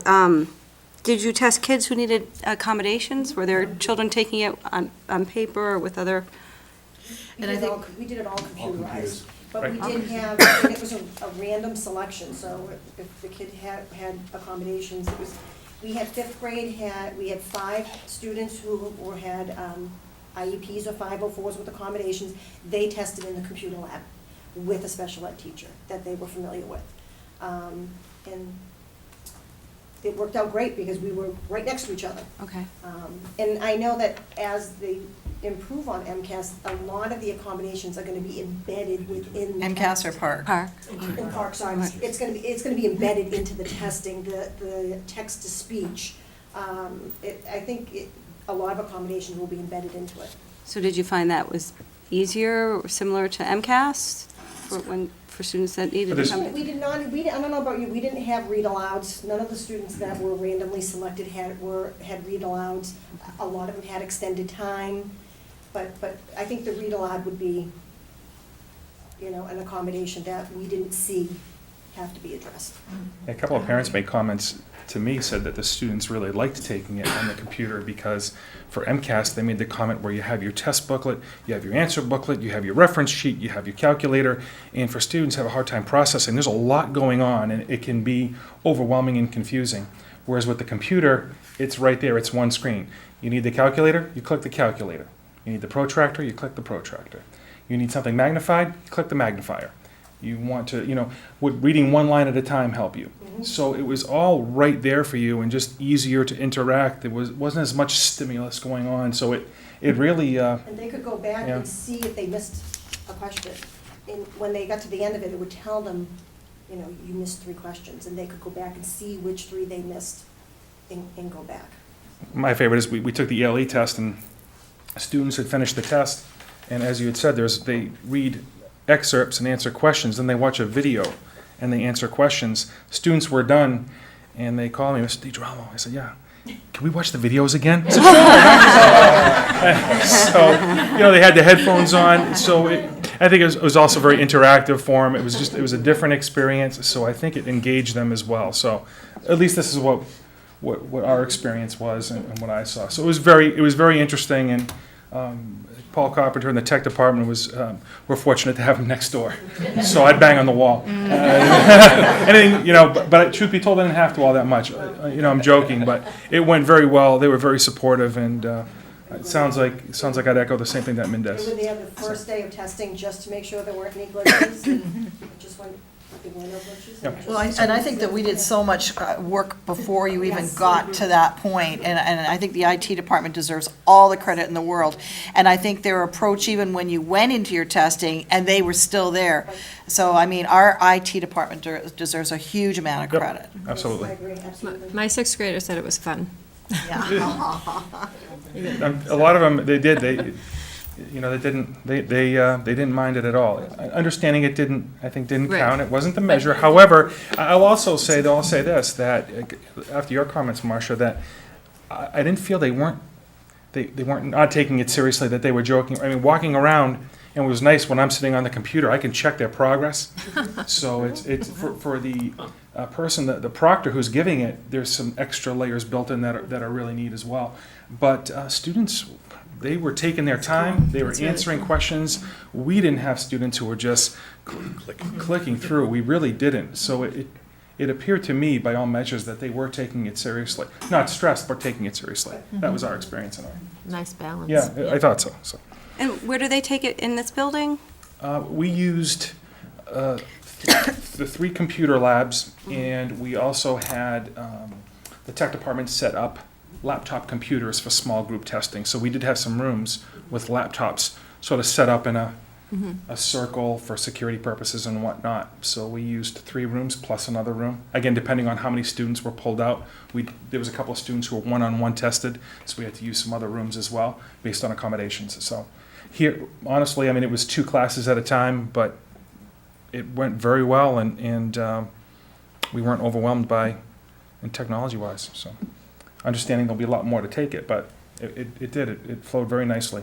And again, that's why I throw the kudos to the tech department as well. So before we just leave, so how many students took it at the middle? It depending on the test, you know, roughly per grade, you're talking 50 students. 50 per grade, Yeah. okay, and, It was more in the 20s, like 23. okay, thank you. And do we have the ability for them all to take it at the same time, or would we not have the expectation that they would do that If you're talking if we did all grade moving forward, you're talking about the pilot. if we move forward? We couldn't, yeah, it would have to be, you would have to come up with a schedule. We couldn't test. Yeah, but I think that Rich will probably do it. talk about that when he Okay. talks Okay, I don't about want this to, evening. Preempt. Yeah, I was going to say, Rich, I'll steal your thunder. Sorry. I'm going to leave you something to talk about. Go for it. No, I'm sorry, I'm getting I'm ahead gonna of put a check next to the art discussion. We're all set. But on to the school and improvement goals. I should just say, coming in at the end of last year, I contacted a couple of site council members. The meetings had stopped by the time I had come in. So when we had our newly elected group, when we came in at the beginning of this year, we had some members who were new. We have some new members, but we also had some newly elected members. So I thought it was a really nice mix. And per the discussions early, what we talked about was we wanted to, I don't think everyone was completely satisfied with the goals as they were going into the year.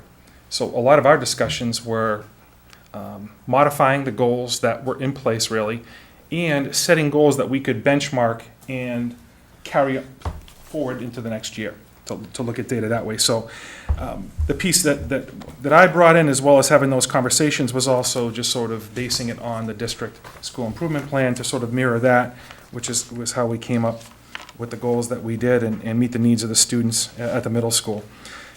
We focused, as you could see on the goals, aligning the curriculum with the Mass Common Core standards for this year, And the way that goal is going to carry through the next year is we want to take some PD and curriculum time to have that curriculum on utilizing the Atlas software to bring that back and to put units, lessons, and really to pace and map out our schools and all of our classes on the Atlas software.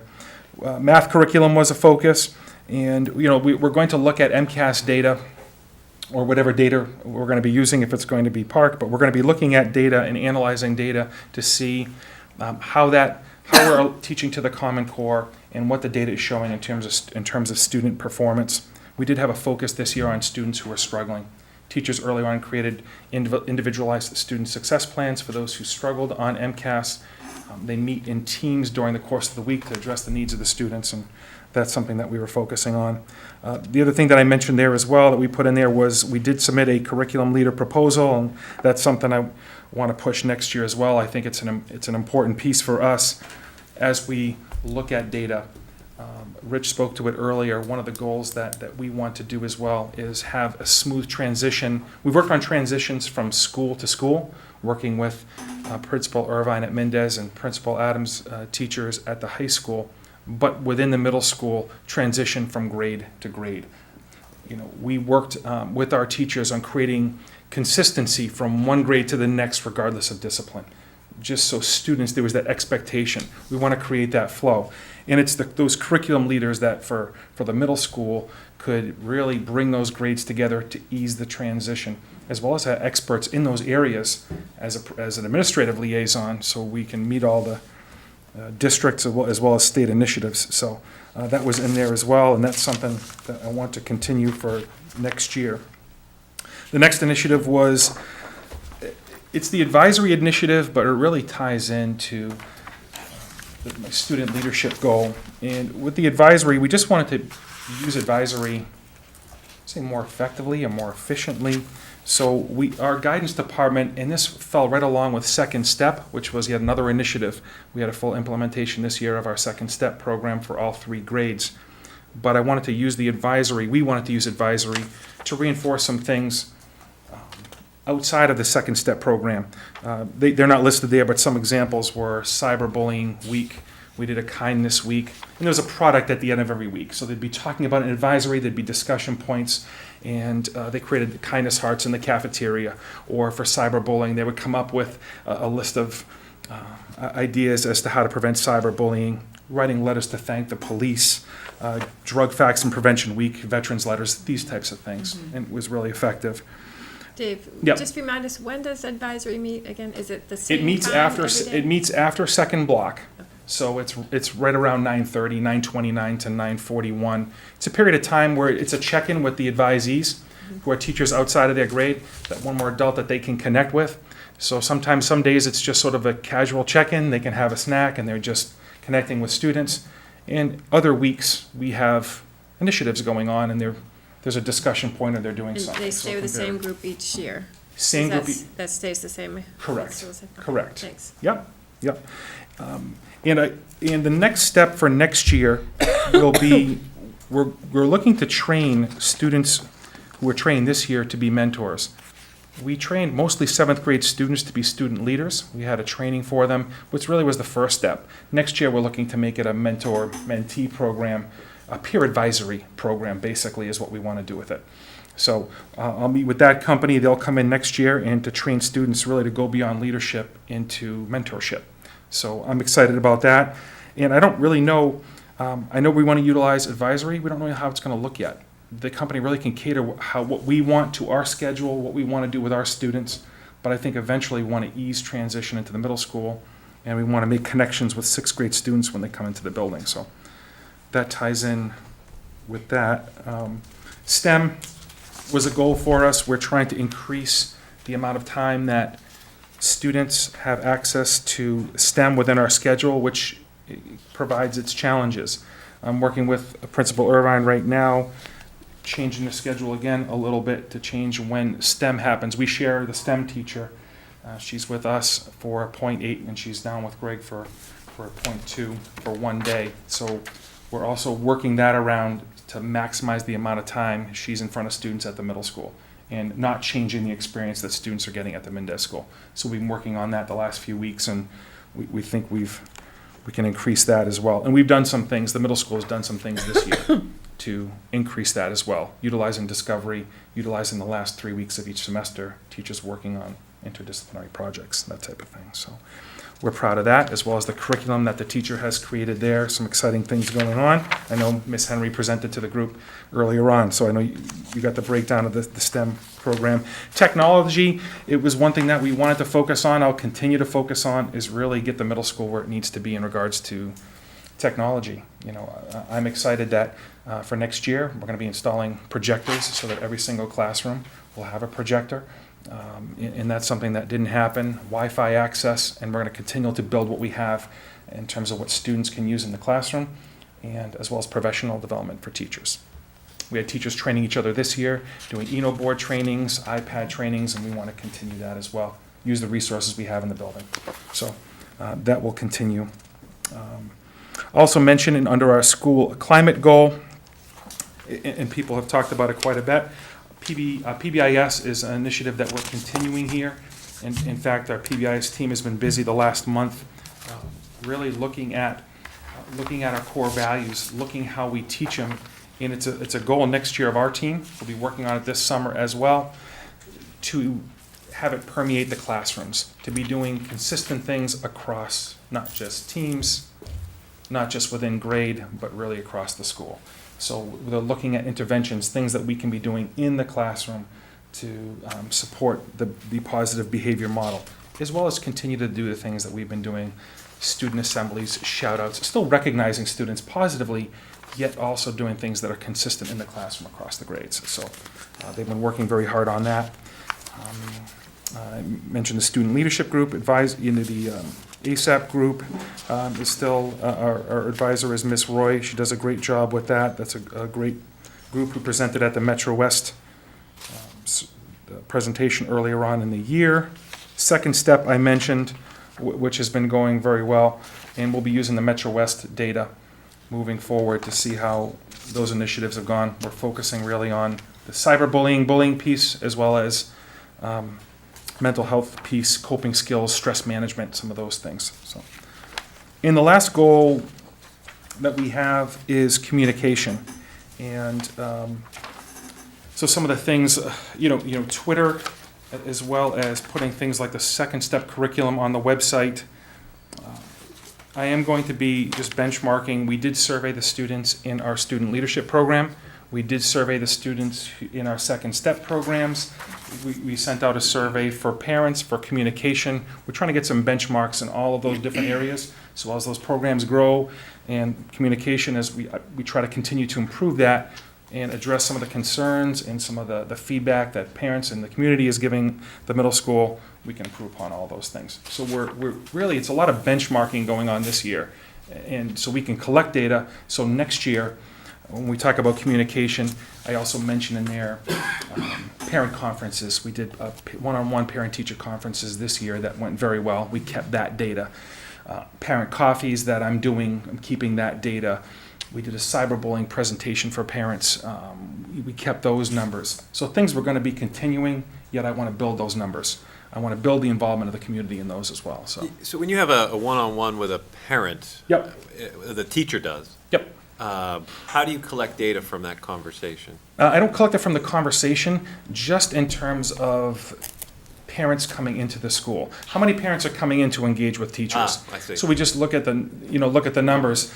And then for me, I sent out an email just saying to parents the next night, I just said, send me your feedback. What did you think about the night? Tell me how you think we can improve it. And I got quite a few responses from parents about the night. Not as specific as the conversations maybe they had, but Sure. So you have numbers of parents attending, and then you have some anecdotal feedback from folks. Great. True, exactly. And I think the one thing we want to talk about, and I've talked about with teachers, is engaging, and Marcia, you brought it up earlier, engaging families typically that you don't see as much, those students who are struggling. We want to engage those parents, those are the families that we really want to reach out to. And we got to really think about as teachers is how we bring those families into the fold. So I think we get some great benchmark data. I think some of the things that we did, we feel were successful, but we know we can improve them. So we're asking parents and conducting those surveys just for me this year, so I can collect data, so now moving forward to next year, I really can see where we're growing and where we need to improve on. So I feel this year, that this is the type of year it was for us at the middle school. And I'm really proud at the work that the teachers, the PBIS team, the guidance with Second Step and advisory, so many people are working so hard on all these things. And I feel very proud of the work that we're doing, yet we want to benchmark because we want to continue to improve those things. And the site council, of course, again, I had some who returned, some who are new members. It just was a great group. I mean, I couldn't thank them enough. This is really a testament to their opinion, their work, and we really feel proud of what we ended up coming up with, and we got these types of things going in the right direction. Communication, email, yeah, it was really just the survey. I mentioned the coffees, the cyberbullying, and reaching out to families who, involving those families typically, that we want to get involved in the school that we typically we want to improve upon, we don't see as much, so. Those were the 3 goals. So any questions for Principal DiGirolamo, or comments, concerns? No? Look forward to it. Okay, thank you. Thank you. Principal Adams, it's your turn. My turn. Getting there. Do we all want to stand, do a couple Seventh inning jumping stretch. jacks, and here 2 hours, you know? Seriously, Yeah. you know what? I'm going to take you up on that. Good teaching. Thank you. Yeah. Is that a warning that this is going to be really long? to relieve stress? It is. One of your Yeah. techniques. It is. It is. Stretch. I'm just pulling up on my computer. Yours, the school improvement plan that you have is probably in color, and there's a reason why there's pieces in color, and that came directly out of conversations with my site council, so Okay. I can explain that, why it's that.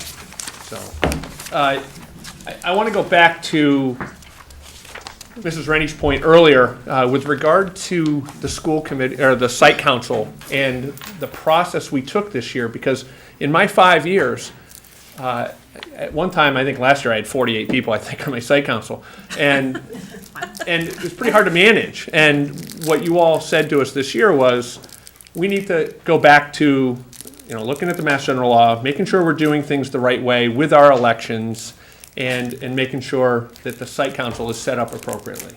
So I would say by doing that, we were much more focused. We were able to manage our time within the meetings better, and it was more productive. It certainly was. And while it excluded maybe some people, it certainly made the process on those site council meeting nights much more effective. So, Good to hear. it was, I think at first some of the families and the parents who were involved a lot of time were taken off guard a little bit, but that's okay. It all worked out nicely. So our process with our site council and the school improvement plan is very inclusive. We have students. We certainly get a lot of input from our students. We also have our teaching staff and the parents. And I allow them to really bring forth the ideas that end up creating the plan itself.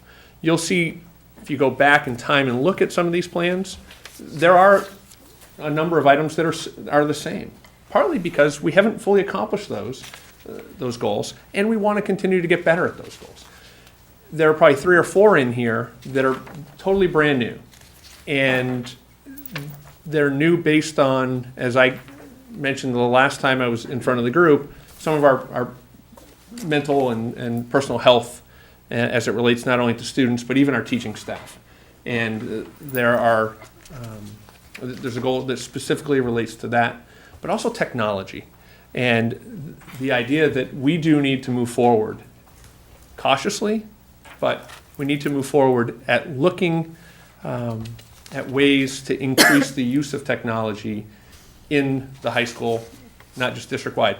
So one of the goals is looking at what types of plans exist. iPad initiatives, Chromebooks, bring your own device, all of those plans. So as we move through this, you'll notice that's part of the discussion. And having pilot groups, and then evaluating that data. So when you look at the goals, you'll notice the school district goal is set first. That comes directly from the district improvement plan. Then below it is our strategy to meet that goal. The colors are key because I couldn't quite figure out how to do the bullets 1, 1, 1 all the way across. Word, Claudia, you'll have to help me. But I could color code quite well. And so when you get into, say, strategy 1.2, what you'll notice is the red under the measures of success, go over to the timeline, they correlate. So the measure of success, that's when we should be meeting those goals. So as we were sitting at the last site council meeting, I had a parent say, Jim, how do I know which one is what? I said, it's a good point. You can't figure it out. So as I was messing with this, I was like, okay, so if I put a number 1 here, all of a sudden now it started changing 1, 2, 3, 4, 5, 6, 7, 8, 9, 10. I went, no, I want 1 and 1 and 1. Just didn't work. So color coded for you tonight. And on the website it'll be color coded. As we go through this, strategy 1.1, same as last year. We are going to consistently be looking at our curriculum and making sure that it is aligned properly with the mass frameworks and the Common Core standards. And, Mr. Lind and I had a discussion yesterday with regard to the Atlas mapping. And it was an initiative a couple years back that Ms. Stickney brought forth. And this year, with a bunch of other initiatives, that sort of has been put on the back burner. And as you know, Mr. DiGirolamo said the same thing. That's part of what they're going to be doing at the middle school, mapping out our curriculum so we know exactly the benchmarks that we should be at, when we should be there, and at the end, did we accomplish everything? So that's an ongoing process. If you look at a school district like Hopkinton, they've been working with Atlas for 10, 12 years. They're not final. They haven't finished anything, and it's because it should be evolving as we're moving through.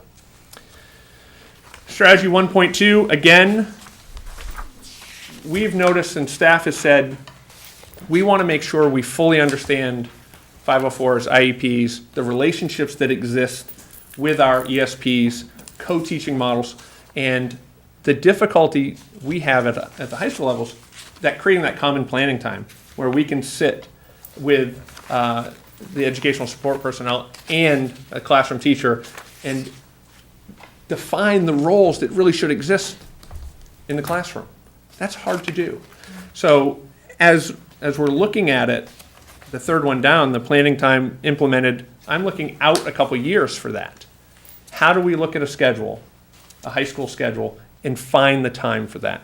And part of it is looking at our professional development time, and Mr. Lind again and I have talked. We have 4 half professional days throughout the year and 2 full days, and taking some of those half days and really targeting the professional development as it relates to things such as understanding the 504s, the IEPs, and our roles is certainly something that we're going to be moving forward with. 1.3, that's the one I was referring to, school-based technology integration.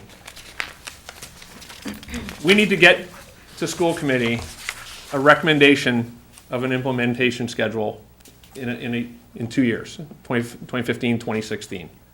By the end of that year, we need to have a plan. We have a technology plan, but we need to have a plan. How are we going to implement this into the school system?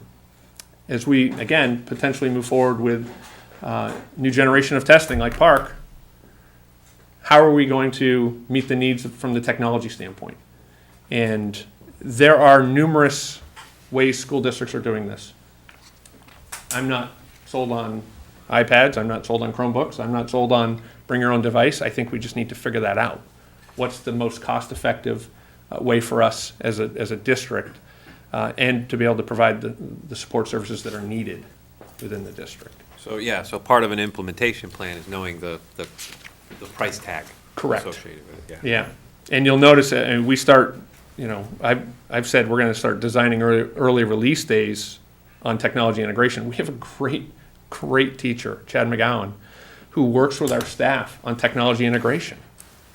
It's critical that, we have an opportunity for our staff to learn from him. Again, I talked to Mr. Lynn yesterday, based on the roundtables that Mr. Kyra had at his school with professional development, where teachers had the ability to go and learn best practices from other teachers. My staff said to me, we want that. We want to have an opportunity like that. So that's something that we're going to try, to incorporate next year of those 4 early release days. Use of data, again, everyone's be data driven, right? DDMs and the use of the DDMs, common assessments, reviewing midterm exams, final exams, looking at MCAS scores, all of those things are critical to developing the lesson planning and the curriculum at the high school. Again, staff would say they need professional development in data analysis. It's all well and good to say we're going to analyze data, but I had one person say, Jim, I didn't major in statistics. I didn't major in this. And it's a fair and valid point. We have a number of groups, and the next strategy, again, relates to that as well. We have in each department the Scantrons, and the Scantron is basically, you fill in a bubble sheet. So if it's a multiple choice test, and you run that bubble sheet through and it automatically grades it, but what it does is it's got a computer program that spits out the data from those questions that are related directly to the standards. So a teacher types in the question, types in the standard that they're working on. So if it's a math, they're typing in a standard. And now a teacher can look at that Scantron and notice if everyone's missing question 15, they can go back and reteach. It's just a quicker way than looking at a test and grading it and then saying, how do I figure out the data? I wouldn't recommend doing it every single time, but there might be benchmarks throughout the year where you do that. So every department has that capability, and we're learning how to do that. Communication, I think we do a good job for the most part. That hard to reach again, Ms. Rennie? They are difficult to reach, and we've been fortunate. I'll give kudos to the deans, Ms. Shields, our adjustment counselor, and Carol Walden, our ELL teacher. They're making those connections. They are making calls, and when children are absent at the high school level, people are on top of it. We're calling and trying to find out why they're absent, and certainly, I've seen more of a transient population in the past 5 years at the high school than we had, again, 5 years ago. We do have families moving in and out, and trying to connect with them and keep them, on our radar, if you will, is a challenge, and it has to be continue to be a goal. It's ongoing. We can never be satisfied with that. And then we get to district goal strategy 4.1, health and wellness of students and staff. And I brought this to your attention the last time I was here. Not only as we discussed our family reconnect weekends and all of those things that we're implementing, but the notion that we need to develop within the curricula ways to teach students to manage stress better, to recognize warning signs. That's the staff. And we're going to introduce the DBT, the dialectical behavior therapy.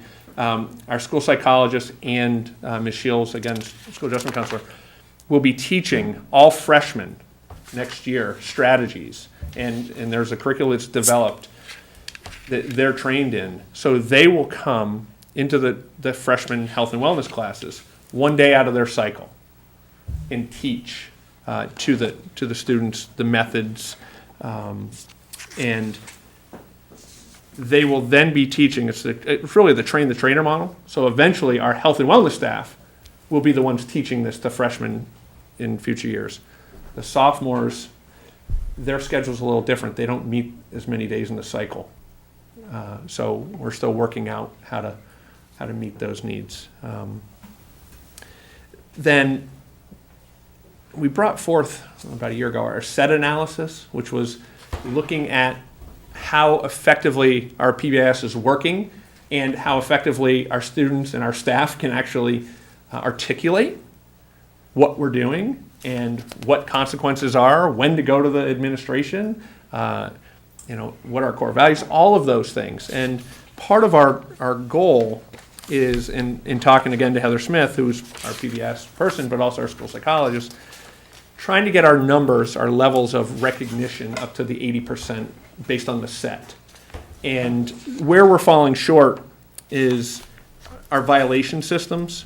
So what that means is in the classrooms that if you go into the buildings, you'll see majors and minors. These are, this is a minor infraction, this is a major infraction. And we weren't consistent in the building at really relaying that message to kids.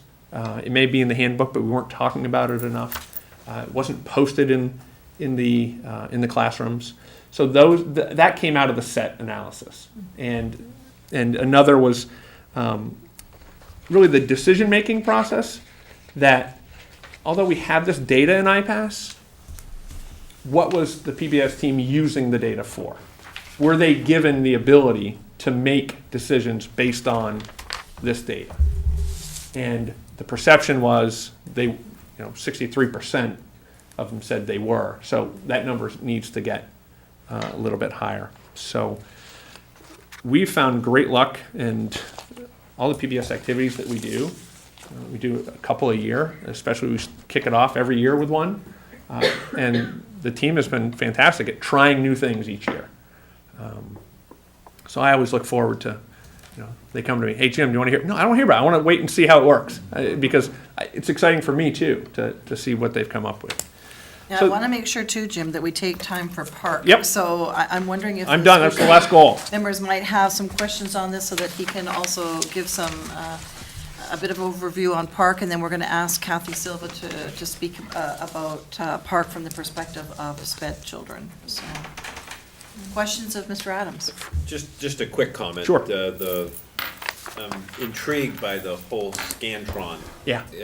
piece that you mentioned. Yep. And the ability to quickly grade performance on a standardized test and then align it back to the Common Core standard. And then using that as feedback to teachers to change or modify instruction to improve performance. I mean, that to me is the whole feedback cycle, teaching, testing, evaluating performance, and then modifying the teacher's activity Right. to improve performance of the students. So Right. that's, And again, for those who think multiple choice questions are not rigorous, they are. I mean, you need to understand you can make multiple choice questions really rigorous, high-level thinking questions. And that's what staff is doing when they're creating these questions that relate to the Scantron. They're really making students think about the question.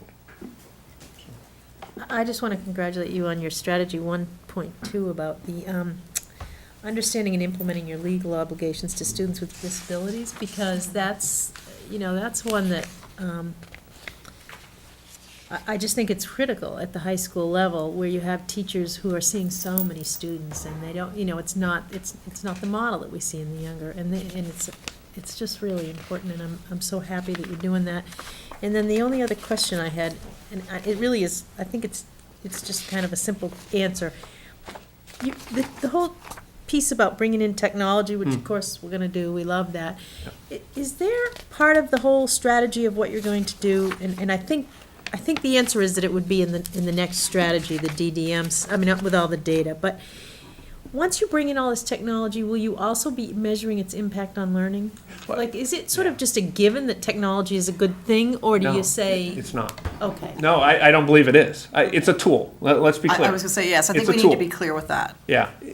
What I think needs to occur is, before any of this we ever bring in technology as a tool to use from a teaching perspective, our staff needs to feel comfortable with it.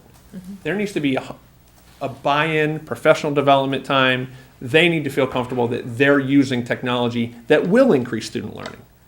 Now, I sat in on a couple classes this year, Jessica McGuire's AP English class, and they were using iPads, and they were doing some great stuff. And you could see learning was really happening, and there was growth. That being said, she doesn't use it every day. So it's sort of a, we'll have to figure that out. I agree. It doesn't, there's no guarantee. But I think that we're doing that across the district, I in all agree. honesty. Yeah. I don't think there's any principal here that would say that I can, nor can I. I mean, and I give you this example because I remember principaling in a middle school where all of our middle school math was computerized. And it was teacher facilitated, but it was all, you just had a teacher that circulated in and out of my math classes. 100% of the instruction was through the computer. The teacher just dropped in and out. We don't do anything like that. I mean, I think that we've got a nice balance, but I would agree with Mr. Adams. I still think that we're trying to work out, and as we grow, I mean, this is still all new to us. How much do we want to implement or not? But I would also say, though, that certainly, I know that Principal Adams and I had this discussion when I first came to the district. My concern was that I thought that we were behind the 8 ball at the high school in terms of technology.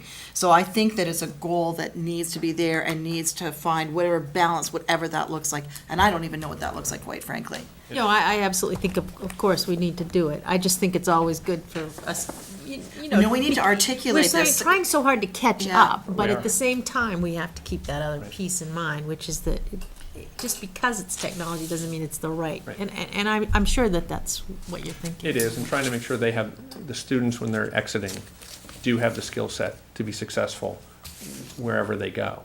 Right. And technology is a driving force, so we can't lose sight of that. Right. So Park, is that what we want? Yeah, are there any other Anything questions else? right now on the SIP? No? Okay, let's go ahead and talk about Park. So we had, at the high school, geometry. I had 68 students, all freshmen, who took the Park exam. And I would say, if you ask them, they would look at me and say, Mr. Adams, I prefer the handwritten MCAS version. Interesting. But they have grown up with that all the way through. And I think that really is a key indicator to them. They found it more difficult. That from a technology standpoint, it was smooth. We had no issues.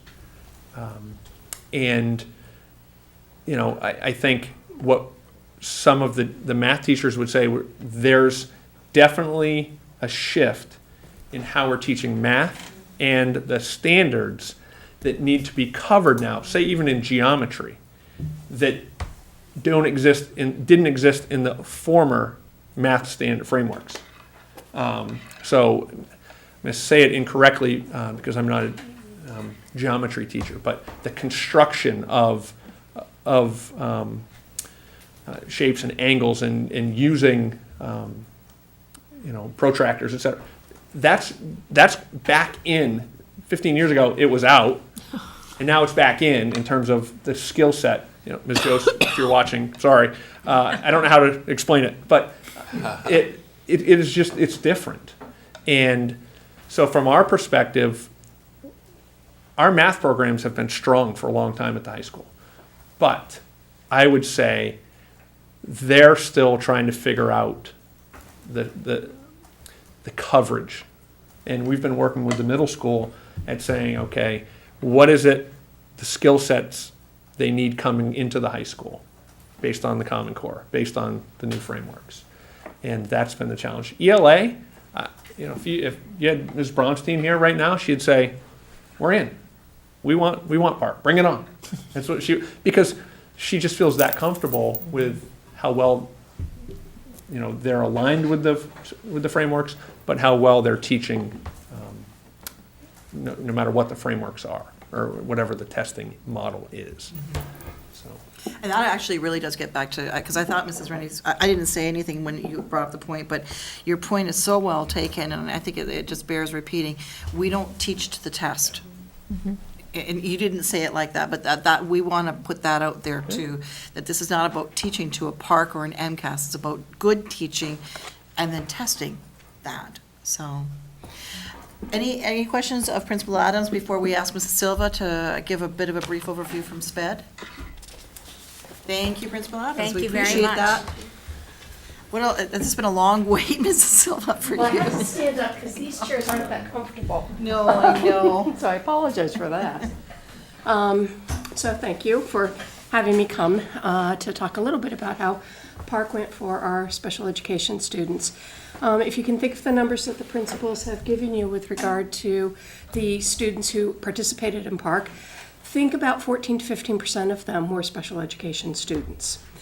So we had small numbers, obviously, taking part in the Park assessment, but I would say overall and by and large, they loved it. I think in part because, as is true for those who are familiar with IEP teams, there's always a discussion about whether or not technology is going to be helpful in terms of an accommodation for students on educational plans.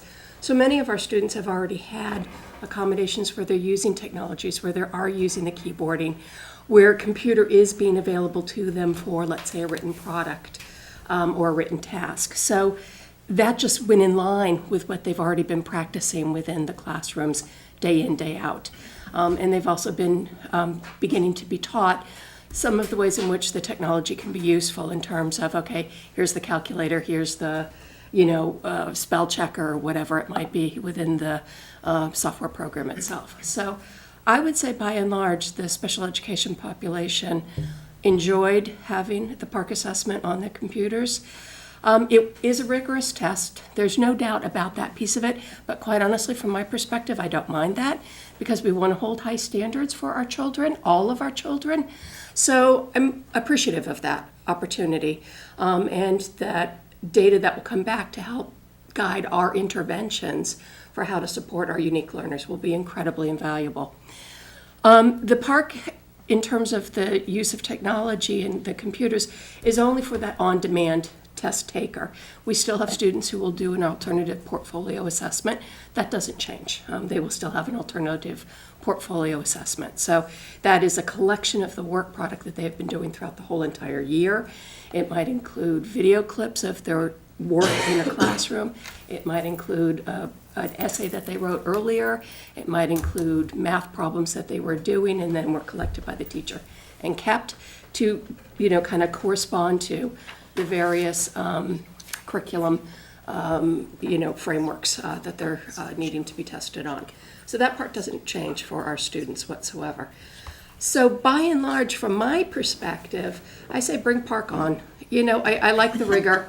I do like the opportunity for kids to have the use of the computer. The kids seem to appreciate that piece of it.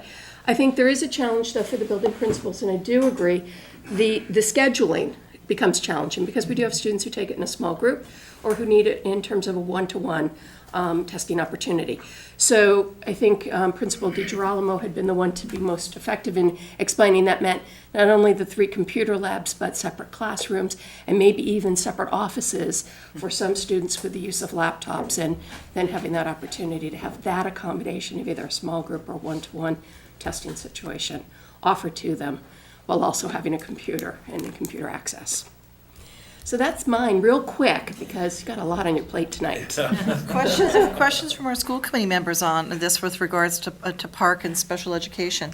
I'm glad to hear that. I'm glad you're here. Yeah. I'm glad to hear that assessment of it. That's great. Okay. Yeah. Great. Thank you. Thanks. Well, it makes me feel comfortable.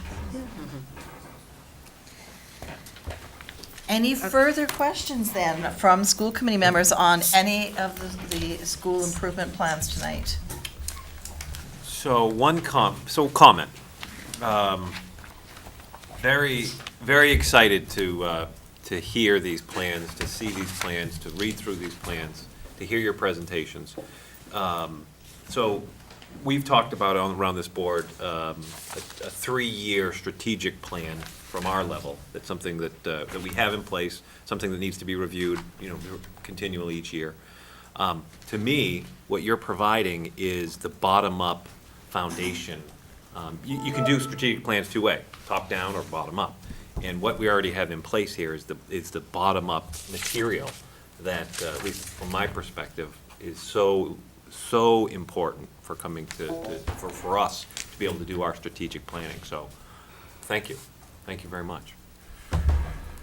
And I just want to say too, tonight, and this is just from the superintendent to my wonderful administrators, it's nights like tonight that I'm just so proud of you, honestly. The work that you do, the work behind the scenes, this stuff doesn't just happen, and I know that. And I'm telling you, you're just such an amazing group of people, and I just love working with you, so thank you so much. And Mrs. Bennett, you didn't get up and talk tonight, but we love to see you with us again.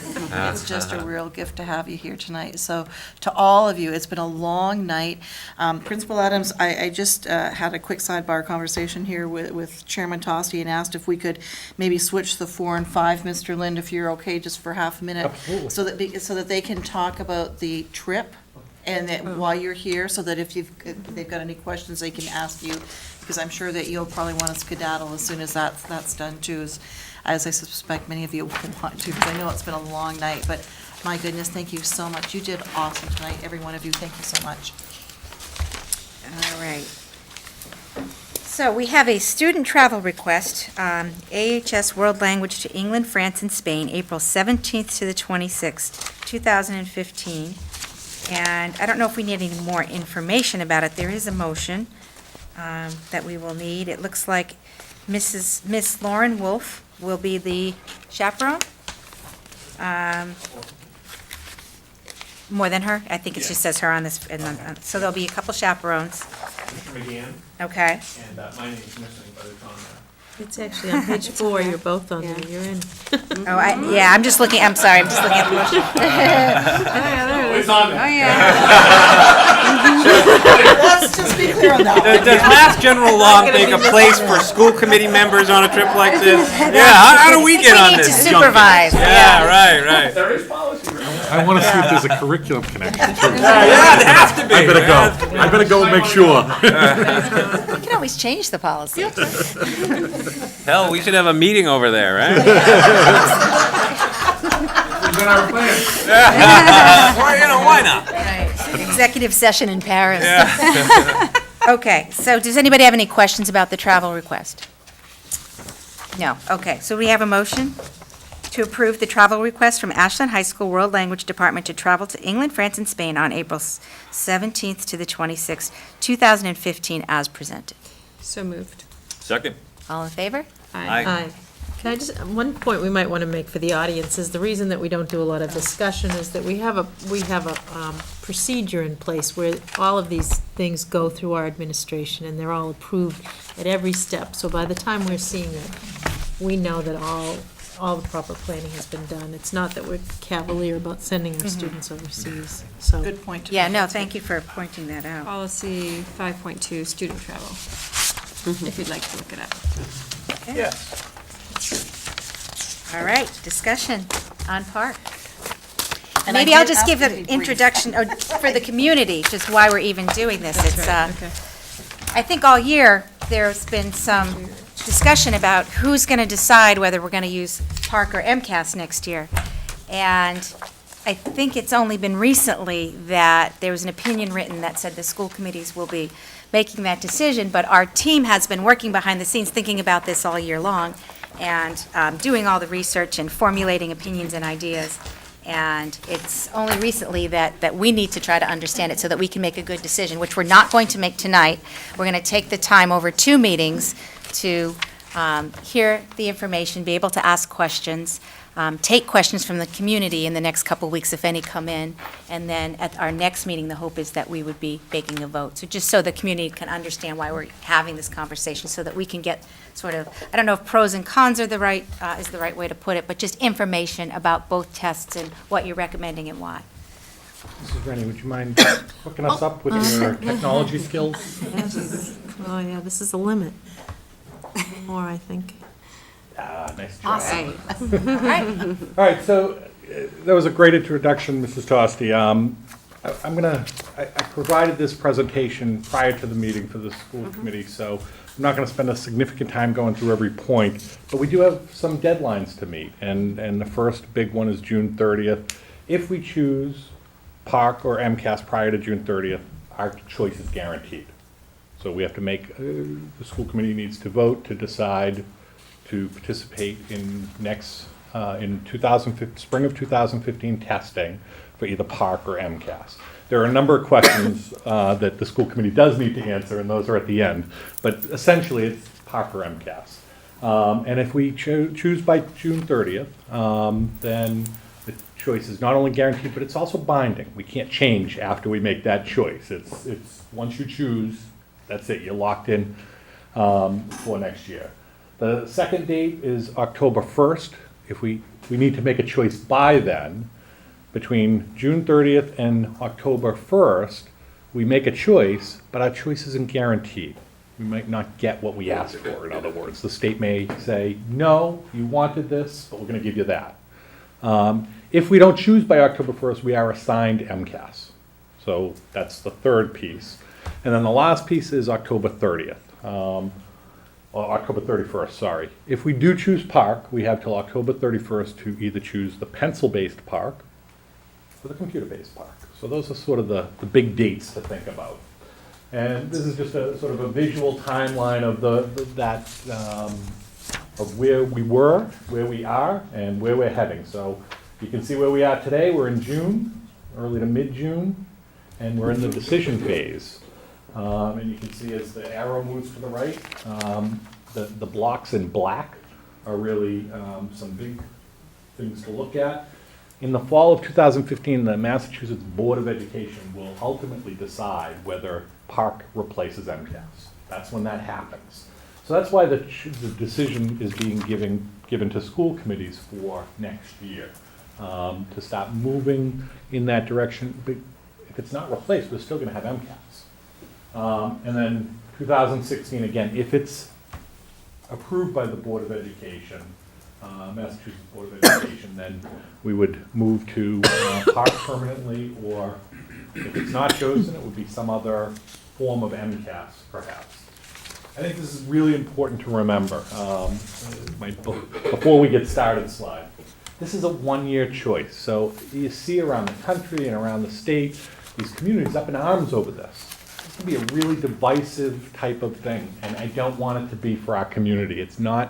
This is not a forever choice. It's for 2015, because the Board of Education is ultimately going to decide what we do. So I think we should keep that in mind. I think it's really, it's an important decision, but it's not a decision that, like, if no matter what this board chooses, I'm going to be good with it.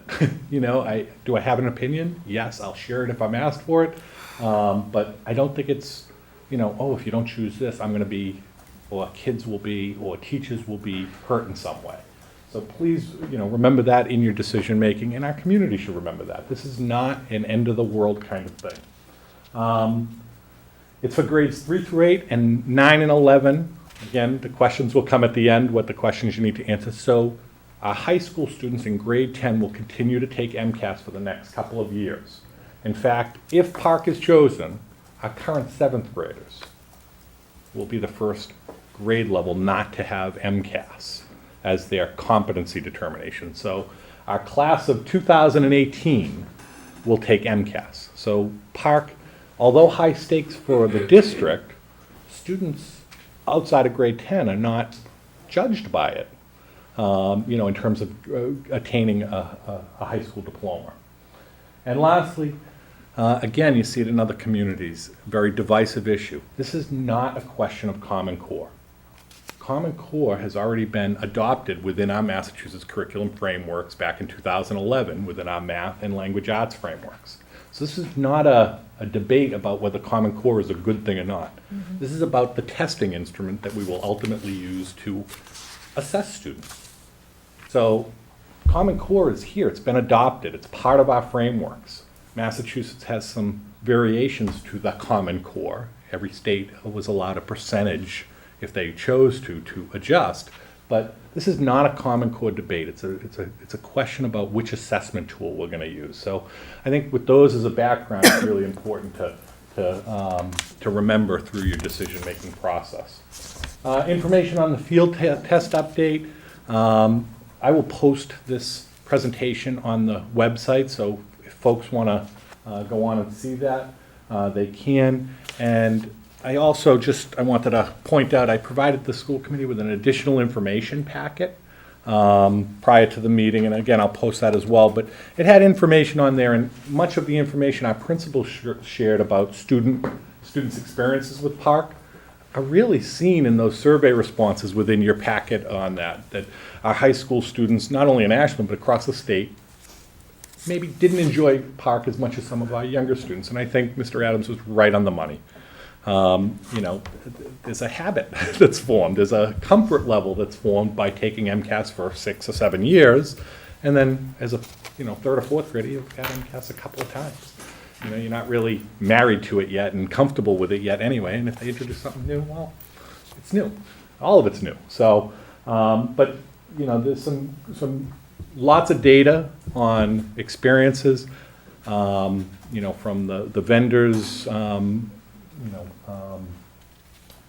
their processes and how they worked with the state, and I think we had some really good experiences, and I think it's all totally due to our IT department, and let's not forget our principals. I mean, I know Mr. DiGirolamo is our Park expert now, and, you know, unfortunately he didn't know that while he was out of the room. We elected him Park expert, so when we have questions, we go to him.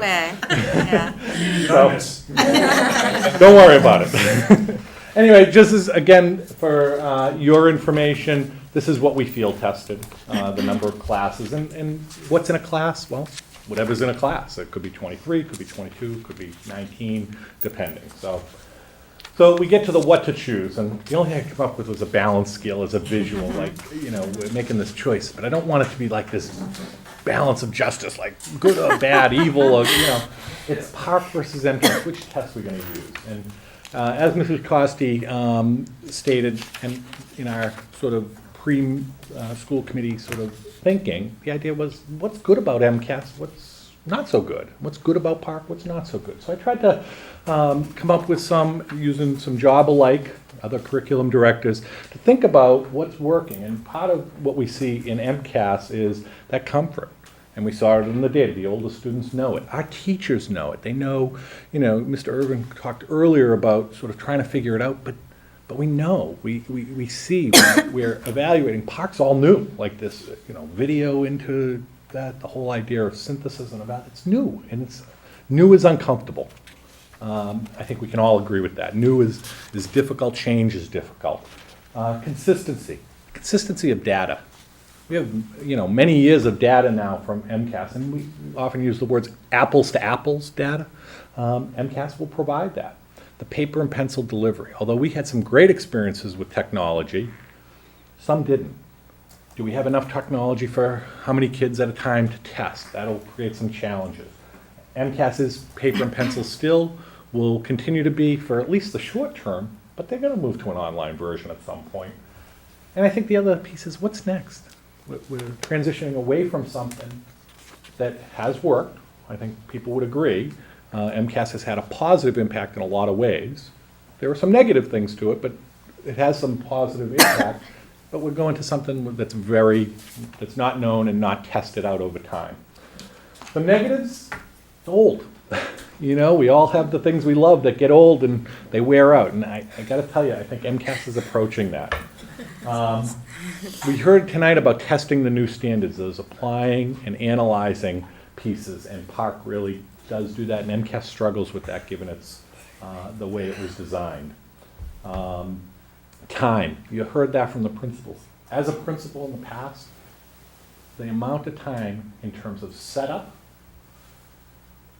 processes in place to give the assessment. MCAS is given on multiple testing dates, so you can give a book, you know, a book out, you know, or a series of books out for a classroom. You got to collect them. There are security procedures in and out of different hands to make sure that the security of the test is maintained, and then the packaging, counting and packaging and counting and counting and counting. And I can look at the principals and I'll go, oh my God, I hate counting all those books. Whereas this online version, you're doing an upload of student data that we just learned this year, and it took about a third to a half of the time that the typical MCAS takes. You're uploading a student file, and boom, the tests come up. Are there challenges with that? Absolutely, but a negative of MCAS is that very significant time to set up the test, to package the test, and the security involved. And one of the things that we talked about too was a fact, and now correct me if I'm wrong, but those of you who had it this year said probably next year would be even less time. Because this year was just because learning to do it. But I think that we pretty much unanimously feel that next year would be much less time. Yeah. And that's actually one of the perks for choosing PARC that the DESE put in there, and I'll talk about that in a second. Positives, online testing. Overall, the data indicates that the kids really did enjoy online testing in a larger sample than just the sort of anecdotal information that the principals shared. Ultimately, we're going to get faster results. Kids test, Mr. Larson, you really liked Mr. Adams' comment about Scantron. Well, kids take a test online. The ability to get the results back that much faster is going to increase dramatically. The idea of getting MCAS now back in, our preliminary results are in August, but scheduling, a lot of scheduling's done, and now we have to go back and think about, well, this kid's scheduled here, should we move him? He needs supports there, she might need something different. It's mid-August, school's about to start, it's hard to sort of plan appropriately. We are going to have a next generation assessment, and I will tell you that the federal government through the Race to the Top grant gave PARC $180 million. They gave Smarter Balance, which is the other consortium that is developing a next generation, $180 million to develop next generation assessments. If MCAS is redone, what's it going to look like? I bet you it's going to look a little bit like PARC. I mean, from a taxpayer perspective, we're going to spend a lot of money to redesign an MCAS test to look like a test that already exists. Just my opinion. Flexible administration. The idea that not every kid, we don't have to shut the school down to test. You don't have to test everybody at once, and you have a testing window to test kids over the course of time.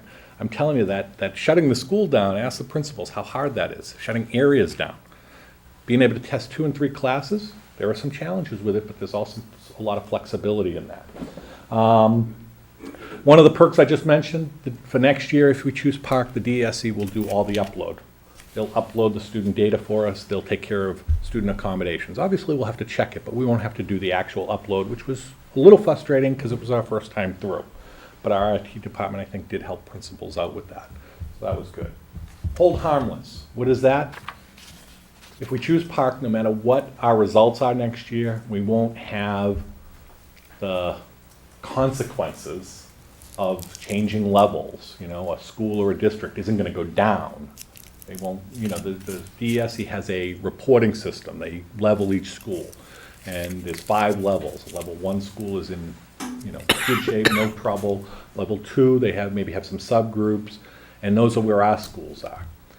Next year, if we take PARC and the data comes back that any of our schools did worse, their level won't go backwards.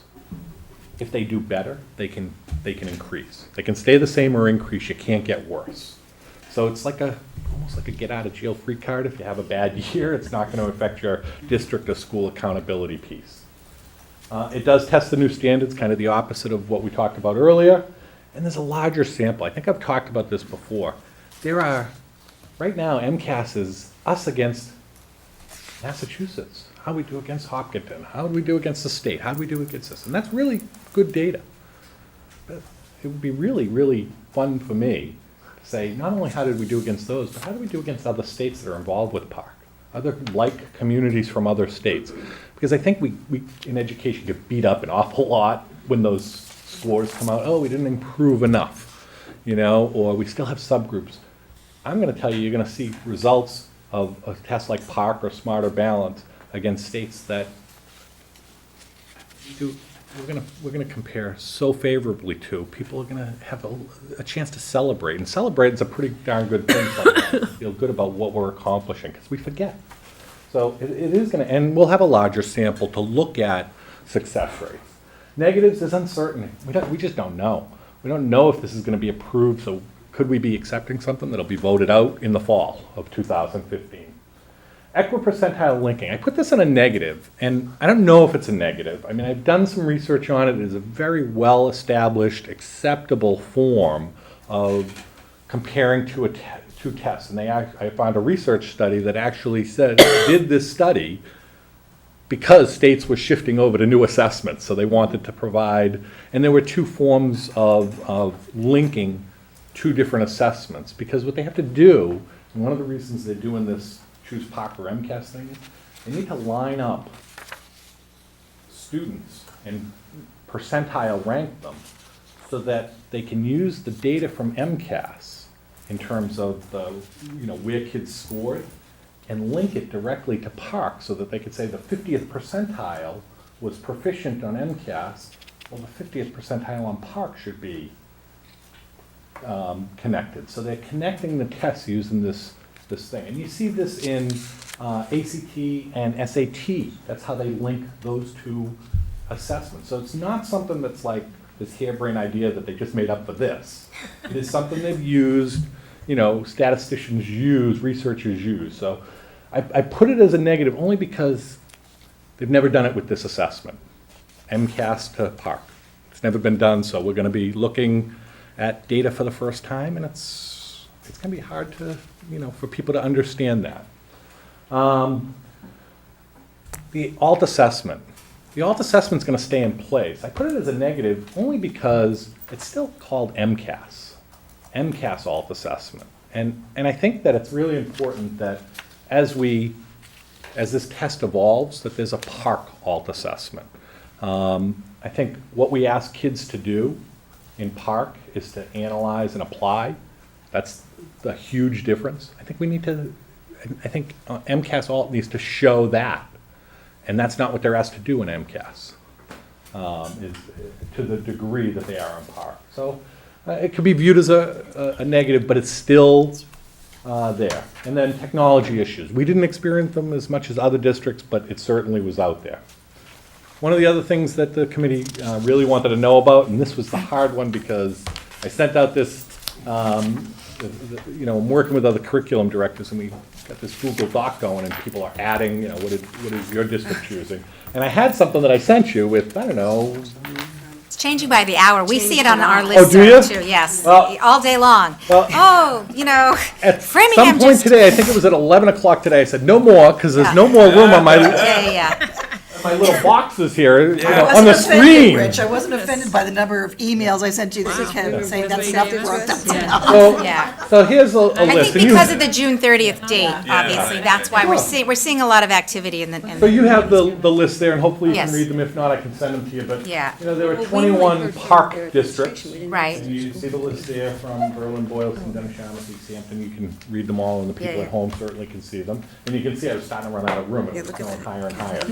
MCAS had 17, 21, 17, and if I check now, it might be 23, 21 MCAS. I don't know. Right. I'm calling it 50-50. Yeah. And then unsure, there were 14 unsure, and that's certainly not the entire, state of Massachusetts. 350-something districts in Massachusetts, this is 50. But with 21, 17, and 14. So, it's really a 50-50 kind of thing.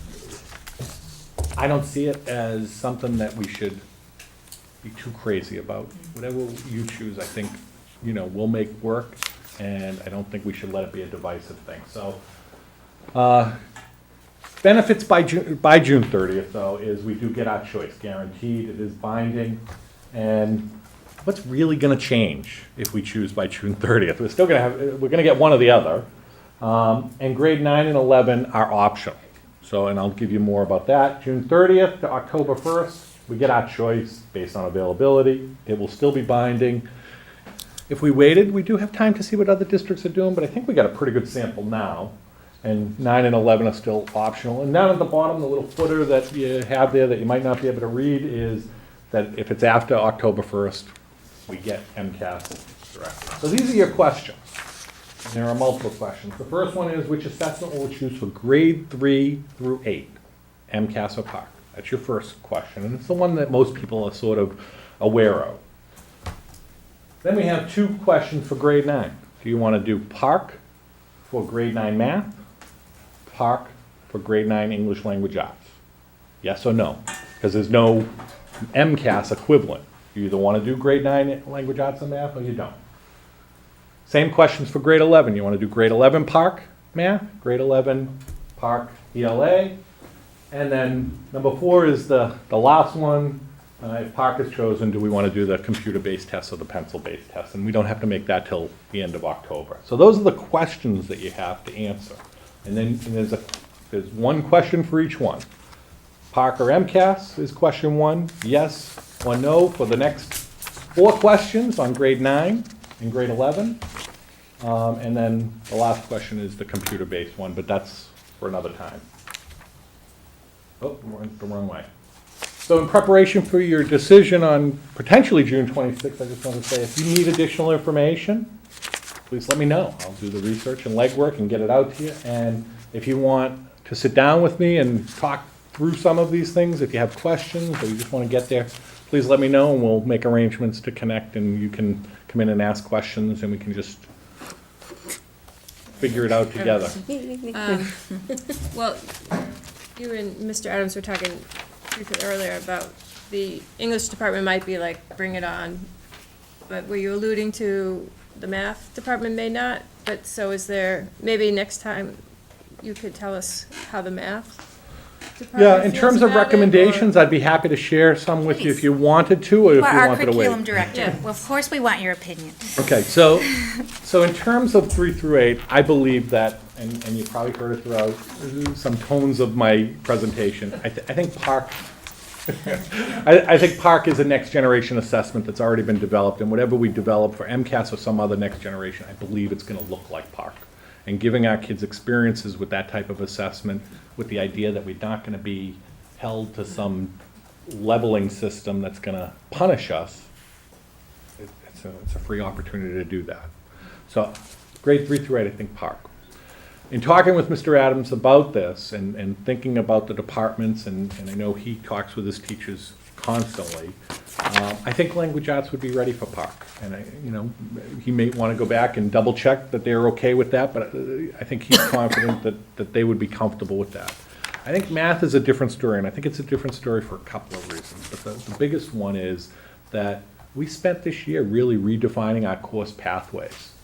And I think that it would be really nice for us to get that in place and be comfortable with some data internally to see what we're doing before we jumped into a Park with both feet. And that was a conversation we have had, and I know that he will continue to have those conversations. And maybe by, before your next meeting, we can get you more information about what they're thinking, sort of their final decisions. But those are the preliminary recommendations that I would have, is that 3 through 8 Park, grade 9 and 11 English Park, and grade 11 we would not participate in Park or 9 and 11 math we would not participate in Park. Sorry. So those would be my recommendations. I think they're but again, I guess in the end, if you said you really felt like MCAS was best for our district, I think we're going to get great data from MCAS. I think we're still going to move forward, and I honestly believe that you build a great program and the testing results will take care of themselves. I don't want to worry about what tests we use. Let's do a great job teaching, helping kids learn, and whatever test Massachusetts choose, we're going to do okay. I guarantee that. So. And I just want to reaffirm that I support this. So the superintendent's recommendation for this is exactly what he said. Sorry. Gina? Mr. Lind, I'm sorry, is there a financial component too if we choose earlier, if the district needs help in any regards? The state has talked about financial benefit, and it's in actually the presentation they talked about, and some of the presentations that we've attended about different bills on the floor of the House and the Senate, E-rate, things like that, but there's no direct financial compensation that is tied to, we chose Park, so we get something. There's nothing that I'm aware of anyway. No, I'm not But there either. are bills out there, and there are things related to E-rate and other things that may over the long term, benefit our ability to purchase technology or do things that will support park testing. I think does that answer your question? Okay. Thank you. I have a question that I think you can answer tonight, and then one maybe for the next time. You said that we have to choose pencil or technology. Is that across everything that we choose? So in other words, if we go with park all the way, we have to also say technology all the way? Or can we say, well, for this grade, we want... I believe schools, we have an opportunity to choose the technology by school. I don't think it is an all or nothing for the technology choice. So in other words, we could decide that we have to do it paper and pencil at, say, the Mendez, because Whichever we school, can't, yeah, and then- fill in the blank. And we could, yeah. at the high school, we're free to do that. It's not, I it's a believe that's the hybrid. case, but I Okay. will double check for you. So then the other one, which is probably more involved, but I don't understand, and perhaps it's in materials that I've been sent and I haven't looked at, so I apologize if that's the case, but for the grades 9 and 11, both the ELA and math, I don't understand exactly what it is that we're testing, given that, at the high school level. I mean, I know there's a standard where people start with algebra 1, algebra 2, geometry, but, it used to be like, for instance, math, we called it, it was... Here's the difference. MCAS tests end of grade level expectations Right. for grade 10. Mhm. Park actually has developed specific course tests. So there's an Algebra 1 test, there is a geometry test, there's an Algebra 2 test. So then, So those when can we do it happen in grade 9, 10, or you 11. target to the student. Right, so whatever course they're in. Okay. So All right. they exclude grade 10 because they are going to be taking Right, I MCAS, so understand there's that. no double testing. So the answer is that an 11th grader could be taking Algebra 2, and a 9th grader could So be to taking call it geometry. the grade 9 math is not really Yeah. accurate. It's really testing, it's subject. testing You could in take- grade 9, 10, and 11, ultimately at the high school level in Park, and whatever courses. But you could have a grade 9 and a grade 11 student both taking the geometry test. Yep. Okay, that's helpful. And for English, is it similar, or is it more? No, It's a little it's different, much but- more like MCAS in that there's a end of grade level expectation for grade 9, grade Okay. 10, and grade 11. It's Okay, not that's helpful. coursed. It's not set up by course the way math is. Okay. Other questions? No, I just want to thank you for that thorough presentation. Really, it was exactly what I asked for, just to get all the information. I really appreciate your perspective. I mean, it's not the end of the world. I mean, we need to have our information, and we're taking it seriously, and it's Absolutely. it's And- important, but at the same time, putting it in perspective and remembering what we really do is we teach and we learn. And I thank you for having that perspective. I appreciate it. Absolutely. And if I could add Yeah, to that, please. I don't know if I can speak for Mrs. Bates, but we attended a presentation by our parent organization in Framingham, and I think you covered everything that they covered in a great format and answered all the questions before I even got to ask them that I came away from that meeting with. Good. So, thank you. It was a great presentation. I agree. Thank you. Well, and again, if you need something, email me if you have a question, because, really would be good to wrap up the vote on the 26th if possible. If it doesn't, it doesn't. But, That's if we the can, plan. we Yeah. get our choice, and that's probably what we prefer more, is to choose our own path. Absolutely, yeah. I think our last 3 items are all quick ones. Yes. So I think we've gone. So, naming of school facilities request, Maybe- where are we on that? Yeah, I'm going to be 2 seconds on that, because I've included in your package, first of all, the policy that refers specifically to this, and a letter that you've seen years ago, a couple of years ago. And this was from Barry Ruthfield that was asking with regards to the notion of naming something after Bob Hebden. The year has now been up that he's been out of public service, community service, as per your policy, so we can have that discussion now. Dr. Ruthfield came in and spoke with me again the other day, and he would like to come and speak to you next meeting, so I'm looking forward to that. So we have him on the agenda, so I would simply ask that you take the opportunity to go back and have a quick peruse over both of those documents. Okay? Thank you. All right, and then FY15 substitute nurses pay. Okay, I'll try to be just as quick. So Audrey LaCroix, the head nurse, came to me a short time ago to talk about getting substitute nurses into the district. We're having a difficult time. And so we looked at the pay rate. We pay $102 a day for nurses. Is some information in your packet about what other communities are paying. We do seem to be quite a bit on the low scale of that rate. So we talked about it, and I told her I would come forward with a recommendation to raise it to $125 a day. She thought about that. She came back and she said, "Oh, Barbara, I think it really needs to be $150 a day." I said, "Audrey, let me push for the 125 right now, and we'll start the school year. If you're still having trouble, I'd be happy to go back, but I think jumping at $48 a day right from the start is a huge increase. So I'd like to try the $125 first, as long as you realize we may come back to you and say that that was not quite enough." Do you have a sense of how many days we have substitute nurses in over the course of a year? I mean, is it frequent? Are we talking about? I think it is frequent. We've had someone in 2 days a week for quite some time this year, just to kind of help out. Standard 1 to 2 days a week, we're Yeah, paying a sub. would be, yeah. So it's, okay. Any objection? 'Cause otherwise, we need to vote, right? We need a vote. Okay. No, Yeah, so we have a motion to raise the. So let me nurse- just, oh, let me just yeah. repeat Sure. what I heard. So, the recommendation is for 125 now, Correct. and then we'll spend a couple of months figuring out if 125 will work in our community.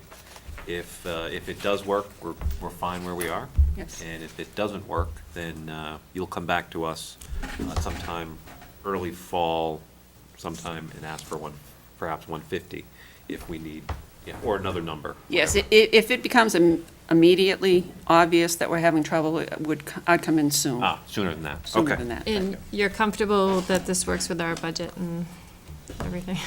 I'm comfortable with the 125. Okay.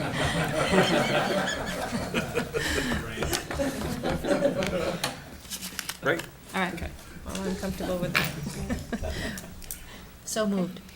Second. All in favor? Aye. Okay. Thank you. Thank you very much.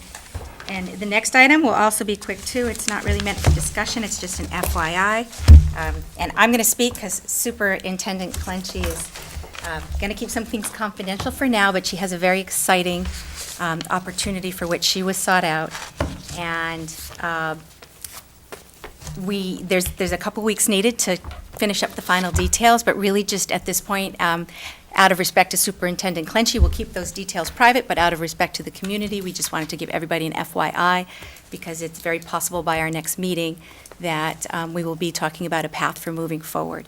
The timing at the end of the year here, trying to get as much information to our community and our staff before they take off for the summer, but also with respect to the confidentiality that we need to keep over the next several days. And that's it. All right. Thank you. Okay, action items and future agenda items. Let's see. Find my list.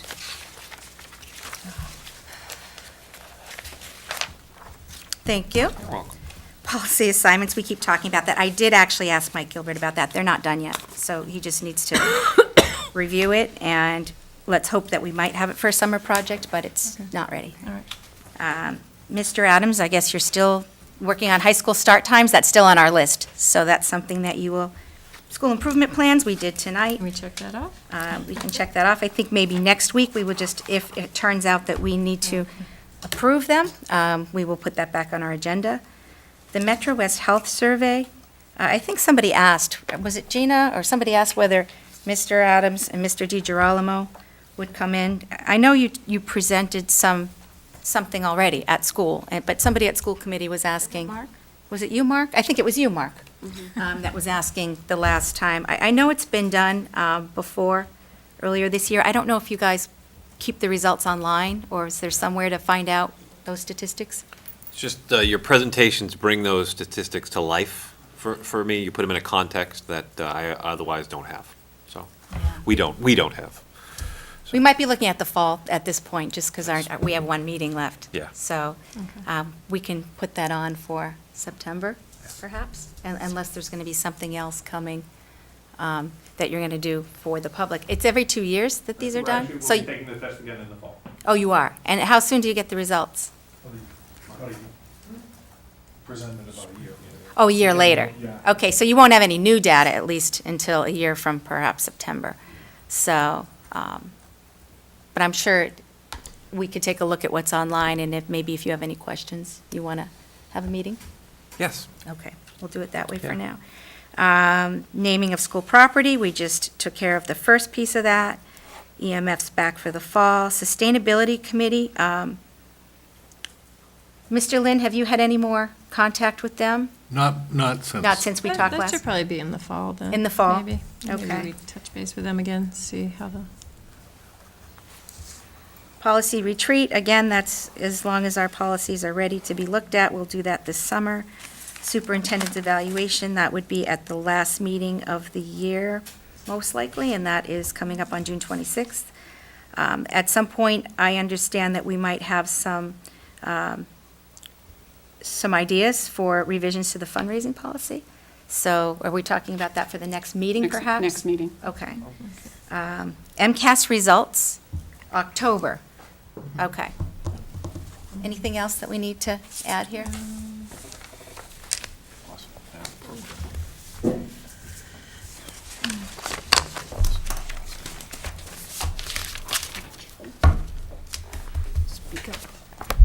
Is there something that you wanted to add? Possibly, and I'd like to just double check our elementary math report. Oh. Okay. From our elementary math vertical team. You thinking for September?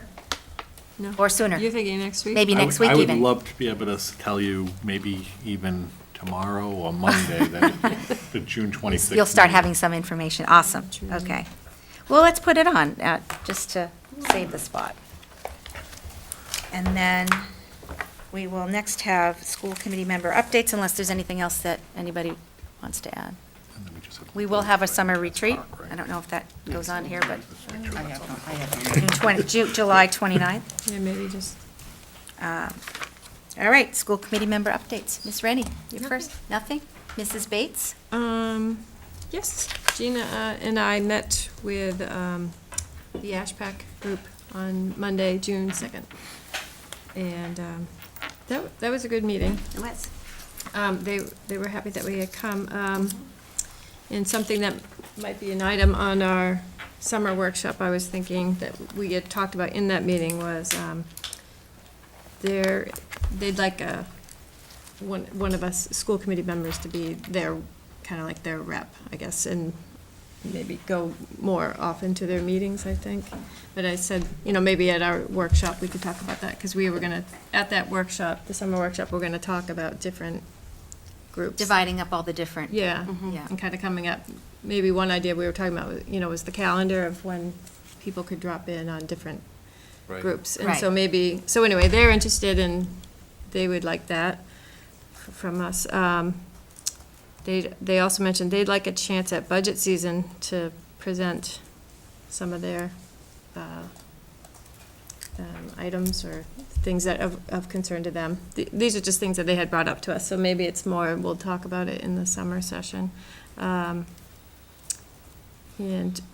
were they asking, or were you asking, is there a representative on the safety committee? Is there an AshPac person on the safety They're committee? currently, I don't Were think they anyone asking us represents that? them, but I know that we're in talks about Okay. Ms. Silva being on it. Okay. Anyway, so these are some of the things that we talked about with them. And I think they also were asking, like, could there be more notice of what's on our school committee agenda? And so that brings up an old discussion we've had about how do we get our information out there. And I know our website, the Ashland, the district website, you can click school committee, and then that looks really good. So anyway, there's, we could talk about that. That's probably all summer workshop stuff that we could talk about again, about how do we make the sure the word out. public is aware of, our agenda and stuff.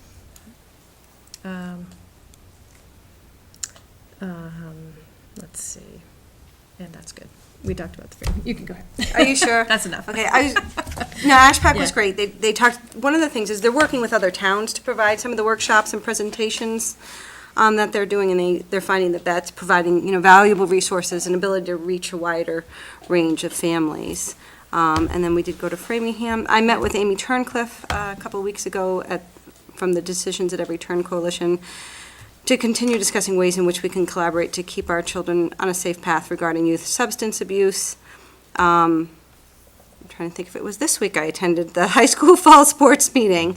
I think it was Monday. Was it Monday? Thank you. Monday night. It was. And Mr. Quigley brought in Mr. Peter DiGiulio from Revere, right? Who spoke to the athletes and the parents about alcohol and drugs, and very different approach than I've experienced before, but I found that I responded to it. I think the kids really responded to it. I had great conversations with my kids all the way home, rest of the night, about some of the things he said, some of the things he showed us. I appreciated the education so that I was aware of what's out there. It was a little scary. I attended a lockdown drill at Mendez School, where, the principals, the police, and the fire are continuing to evaluate our procedures and measures we take in order to keep everyone in our building safe. We went to park. And, yesterday, I went to the Warren School to, Lisa Bowden had invited me, and she's our food services director, to attend a Safe Routes to School event. Did you go on Monday? Or you're nodding. I checked in both days and could not attend. Okay. It was really quite cute. So we taught the second graders how to keep themselves safe, dealing with a multitude of situations that they might encounter every day.